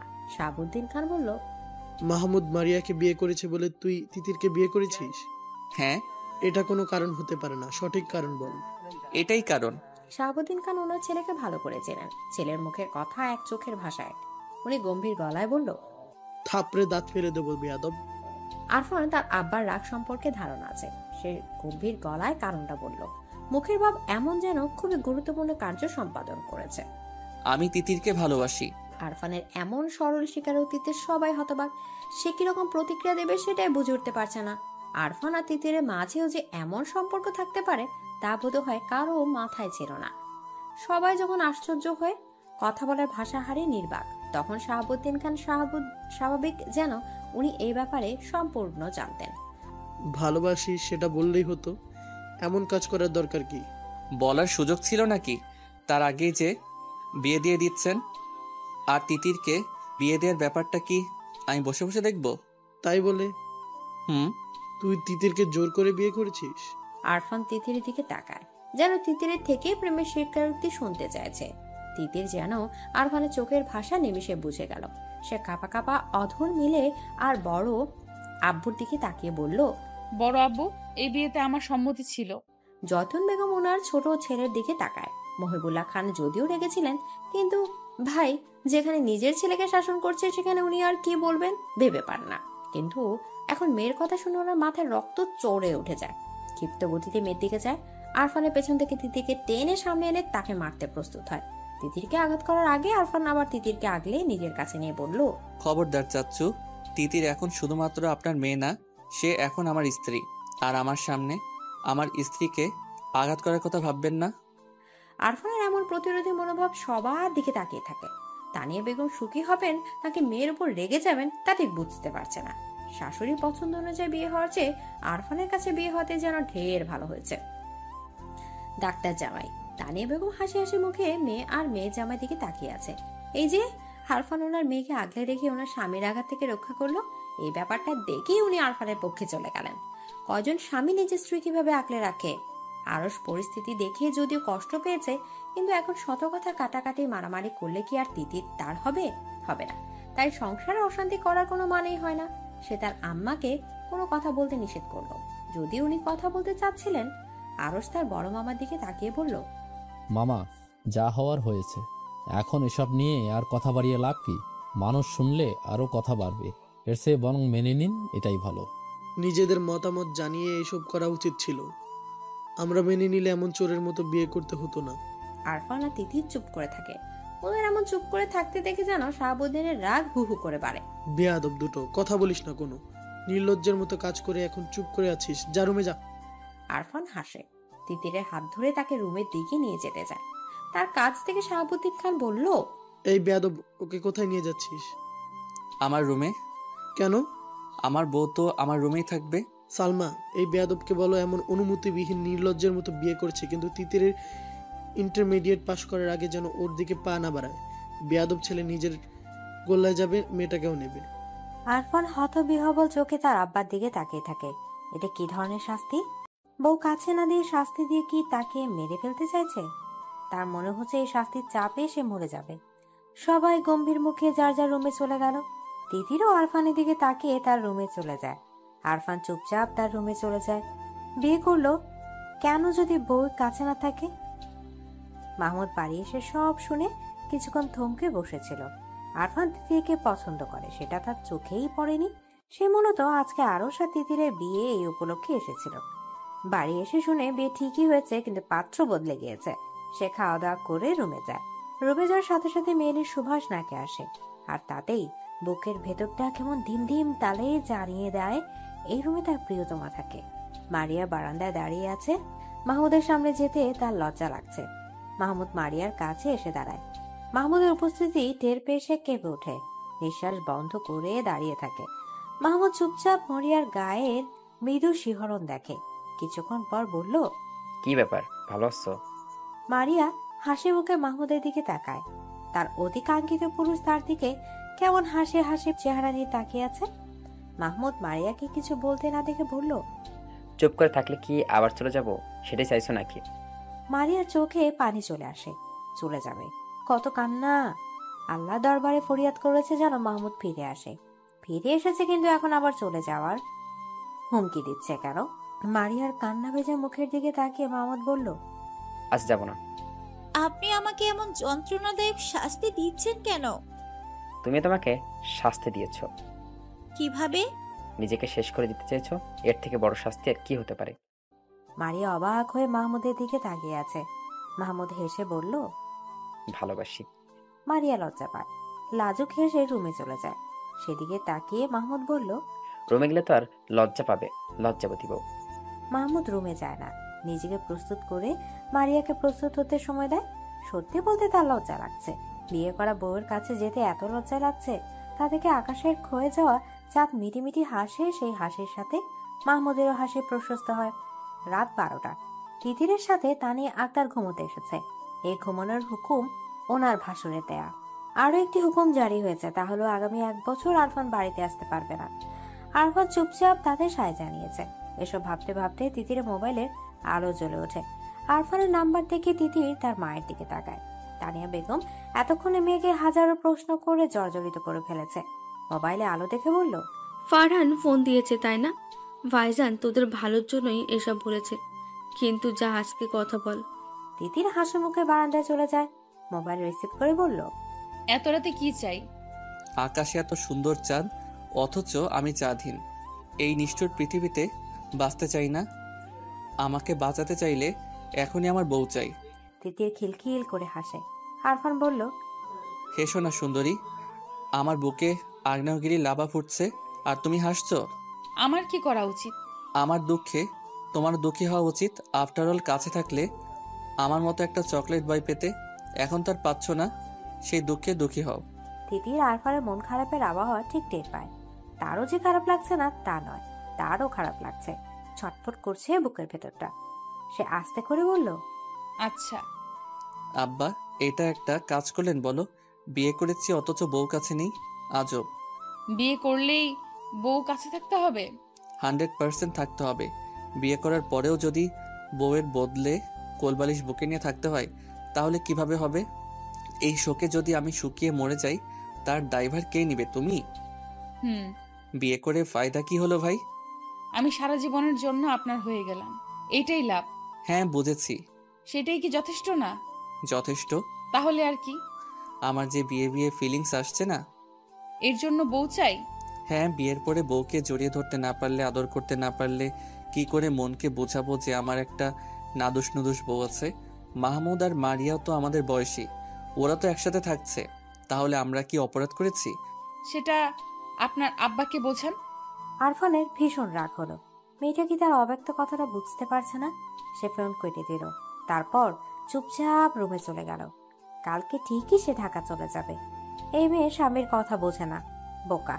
সকালে তিতির সোফায় বসে মোবাইল দেখছিল, তখন আরফান তার পছন্দের আইসক্রিম এনে তার সামনে বাড়িয়ে দেয়। তিতির প্রচন্ড খুশি হয়। খুশির ঠেলায় মনে মনে আরফানের নাকের ডগায় চুমো খায়।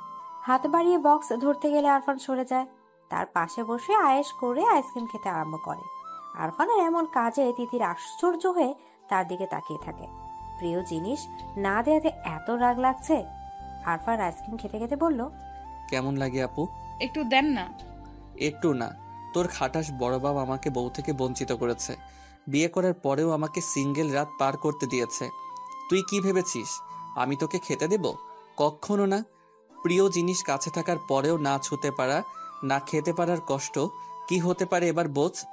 আপনি আমায় গাধা, সেটা তো কথার কথা বলেছি। তিতির আরফানের কথা বিশ্বাস করলো না। সে আরফানের আইসক্রিম খাওয়ার দিকে তাকে ছুটে রুমে চলে যায়। মনে মনে ভাবে, জামাই কি এমন লাগামহীন হয়? উফ। জয়তুন বেগম মুখ ভার করে বসে আছে। আরফান ওনার মনোবাসনা এমন এক তুড়িতে যে নষ্ট করে দেবে তা উনি কল্পনাও করেনি। ওনার কথার অবদ্ধ হওয়ার সাহস কি করে হলো? ছেলেটা এত বেয়াদব তা আগে কখনোই চোখে পড়েনি। নাতির সামান্য আবদার রাখতে না পারার কষ্টে মুখ ভার করে সোফায় বসে আছে। এ বাড়ির ছেলে মেয়েগুলো এত খারাপ, একটা আরেকটার সাথে প্রেমে মশগুল হয়ে গেছে।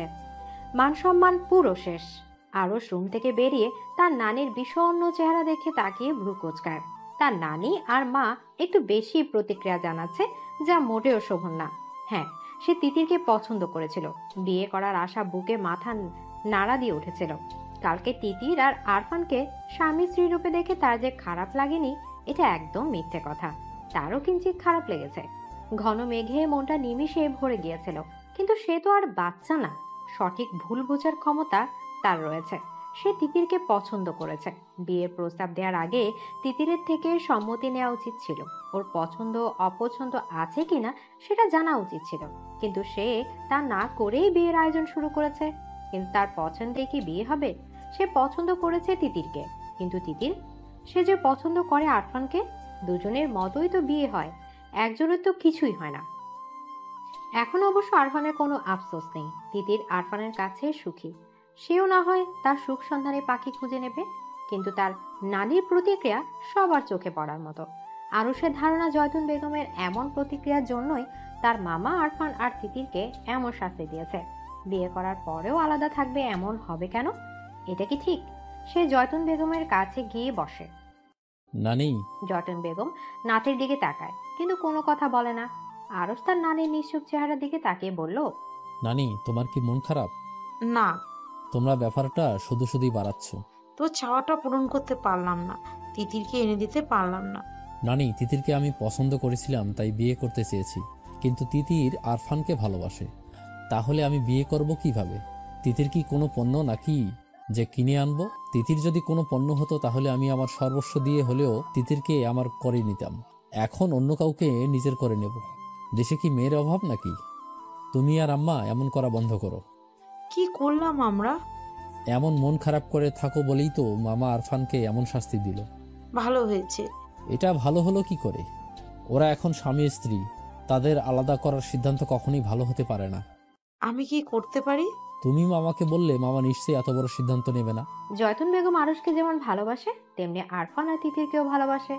আরুষের মনোবাসনা পূরণ করতে না পেরে তাদের উপর ক্ষুব্ধ হয়েছিলেন, কিন্তু বিয়ে যেহেতু হয়ে গিয়েছে এখন আর আলাদা করা আসলে ঠিক হবে না। একে অপরের উপর সম্পূর্ণ অধিকার রয়েছে। শাহাবুদ্দিন খান আর মহিবুল্লাহ খান একসাথে বসে আছে, দুজনেই বিভ্রান্ত। মায়ের কথা রাখতে পারেনি, তাই তাদের মুখ বিমর্ষ। জয়তুন বেগমকে দেখে শাহাবুদ্দিন খান নড়ে চড়ে বসে বলল, আম্মা, আপনার কথা রাখতে পারিনি, আমি লজ্জিত। আম্মা, আপনি চাইলে ওদেরকে আরো বড় শাস্তি দিতেও পারবো। জয়তুন বেগম মাথা নেড়ে না করে, ছেলেদের নিজের মনোবাসনা জানায়।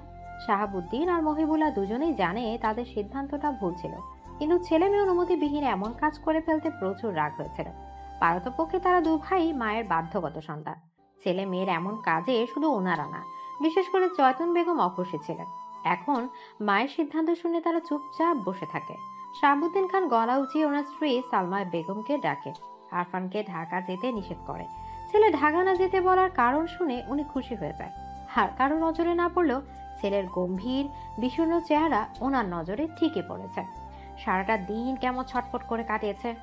উনি দেরি না করে ছুটে রুমের দিকে যায়। আরফান ঠুস ঠুস করে প্রয়োজনীয় জিনিসপত্র ব্যাগে নিচ্ছে। রাগে নাকের পাটাতন ফুলে ফুলে শ্বাস বের হচ্ছে। তার বাপ তার সাথে এত বড় শত্রুতা কি করে করতে পারলো? কতদিনের আশা ছিল তিতিরকে নিজের করে পাওয়ার, কিন্তু এখন বিয়ে করার পরে কাছে পাবে দূরের কথা, একটু কথা বলারও ফুরসত মিলছে না। আর তিতির গাধাটাও চোখের ইশারায় কিছুই বোঝে না। আরফান কয়েকবার কাছে ডেকেছে, কিন্তু ও দূরে দাঁড়িয়ে ছলছল চোখে তাকিয়ে থেকেছে। আরফান মনে হচ্ছে সে উত্তাল সমুদ্রে আছে, ঘূর্ণিঝড়ে তাণ্ডবে সে ছিন্ন ভিন্ন হয়ে যাচ্ছে। তখনই সালমা বেগম এসে তাকে শাহাবুদ্দিন খানের কথাটা বলে।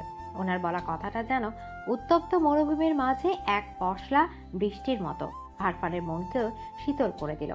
গোছানো ব্যাগ বেছানার একপাশে রেখে সে বসে পড়ে। রাত 12টা। মাহমুদ খাটে বসে মারিয়ার দিকে তাকিয়ে আছে। মারিয়া অনেকক্ষণ যাবৎ মাথার চুল আঁচড়াচ্ছে। আয়নার সামনে দাঁড়িয়ে আঁচড়ানো চুল আবার আঁচড়াচ্ছে। হাতকে যেন মাথার চুল সব প্যাচ লেগে গেছে। মাহমুদ এক দৃষ্টিতে মারিয়ার দিকে তাকিয়ে আছে, তার মুখে মিষ্টি হাসি। মারিয়া আয়নার মাঝে মাহমুদের এমন দৃষ্টি দেখে চুপসে যায়। গতকাল রাতে মাহমুদ বারান্দা থেকে আসার পূর্বে সে ঘুমিয়ে গিয়েছিল। আসলে ঘুমানোর ভান করেছিল, যেন মাহমুদ কিছু বলার সুযোগ না পায়। কিন্তু তার চিন্তা ভাবনায় গুড়ে বালে দিয়ে মাহমুদ তার পরিকল্পনা বুঝে যায়। তাই তো লাইট অফ না করে কাত হয়ে শুয়ে এক দৃষ্টিতে তার দিকে তাকিয়েছিল। মারিয়া মাঝে একবার চোখ খুলে এমন ড্যাব ড্যাব করে তাকিয়ে থাকতে দেখে মিহিয়ে যায়। আজ সারাদিন দূরে দূরে থেকেছে, ভুলেও রুমে আসেনি। অথচ যখন মাহবুব তাকে পাত্তা দিত না তখন সে ঠিকই পিছু পিছু ঘুরত। এই যে এখন তো লজ্জা লাগছে, আগে কোথায় ছিল এত লজ্জা? এখন মাহমুদ কাছে আসলেও যেন ভয়ে বুকটা ধিমধিম করে ওঠে। এই মানুষটা জন্য কত নামাজ পড়ে আল্লাহর কাছে ফরিয়াদ জানিয়েছে, তা একমাত্র সে আর তার আল্লাহ জানে। কালকে রাতে না হয় ঘুমিয়ে যাওয়া নাটক করে পার পেয়ে গিয়েছিল, কিন্তু আজকে পার পাবে কি করে? এত সব ভাবনার মাঝে মারিয়া খেয়াল করে মাহমুদ বিছানা থেকে উঠে দাঁড়ায়, ধীরে ধীরে তার দিকে এগিয়ে আসছে। চুলে কি হচ্ছে? কিছু না। মাহমুদ হাসে। চুল আঁচড়ানোর বাহানায় তার থেকে দূরে যাওয়ার সামান্য দূরত্বটুকু বুঝিয়ে মারিয়ার হাতের চিরুনি তার হাতে টেনে নেয়। আলতো হাতে মারিয়া চুল আঁচড়াতে শুরু করে। চুল আঁচড়ানোর সময় মাহমুদের মৃদু হাতের স্পর্শে সে কেঁপে ওঠে। মাহমুদ স্ত্রীর সূক্ষ্ম কাঁপন টের পায়। কাঙ্ক্ষিত নারীর সান্নিধ্যে এসে তার বুক কেমন করে যেন ওঠে। মারিয়াকে পেছন থেকে আঁকড়ে ধরে। মারিয়া কুকড়ে যায়, কেঁপে ওঠে। মাহমুদের তপ্ত অধর মারিয়ার ঘাড়ে এসে লাগে। সে ছটফট করে ওঠে। মাহমুদ তাকে 5 কোলা করে কোলে নেয়। বিছানা শুয়ে মাহমুদ বলল, আজকেও কি ঘুমের ভান করবে? মারিয়া ঠোঁটের কোণে মুচকি হাসির রেখা ফুটে ওঠে। সে হাসে। মাহমুদ মারিয়ার ঠোঁটের কোণে লেগে থাকা হাসিতে হাত বুলিয়ে বলল, হাসলে হবে? কি করতে হবে? কালকে রাতে বলেছিলাম ভালোবাসি, তার উত্তর চাই। মারিয়া মনে মনে শতবার মাহমুদকে ভালোবাসে বলতে পারলেও কেন জানে মুখে বলতে পারছে না। বলতে হবে? অবশ্যই। লজ্জা লাগে। আগে পিছু পিছু ঘুরতে আর বলতে এখন আমি তোমার বর, এখন বলতে লজ্জা লাগে? মারিয়ার সত্যি আগের মাহমুদকে দেখলে এত লজ্জা লাগতো না, এখন যত লজ্জা লাগে। সে আবারও মুচকি হাসে। মাহমুদ তার দিকে ভীষণ মায়া চোখে তাকায়। বলো না, বলো। এত মায়াবী আবতার ফেরানো যায়? মারিয়া পারল না। সে মুগ্ধ চোখে মাহমুদের দিকে তাকিয়ে থাকে। মাহমুদ মারিয়ার চোখে চোখ রেখে বলল, আগে তো ভালোবাসি ভালোবাসি বলে পাগল করে ফেলতে, এখন তো লজ্জা পাচ্ছ কেন? জানি না। লজ্জাবতী বউকে দেখলে ভালোই লাগছে, কিন্তু এই কথাটা বলতে হবে। মারিয়ার এত সুখ লাগছে, সে অতি সুখের হাসি হাসে। হাত বাড়িয়ে সামান্য দূরে থাকা মাহমুদের গলা আঁকড়ে ধরে ফিসফিস করে বলল, ভালোবাসি আমার সুপুরুষ।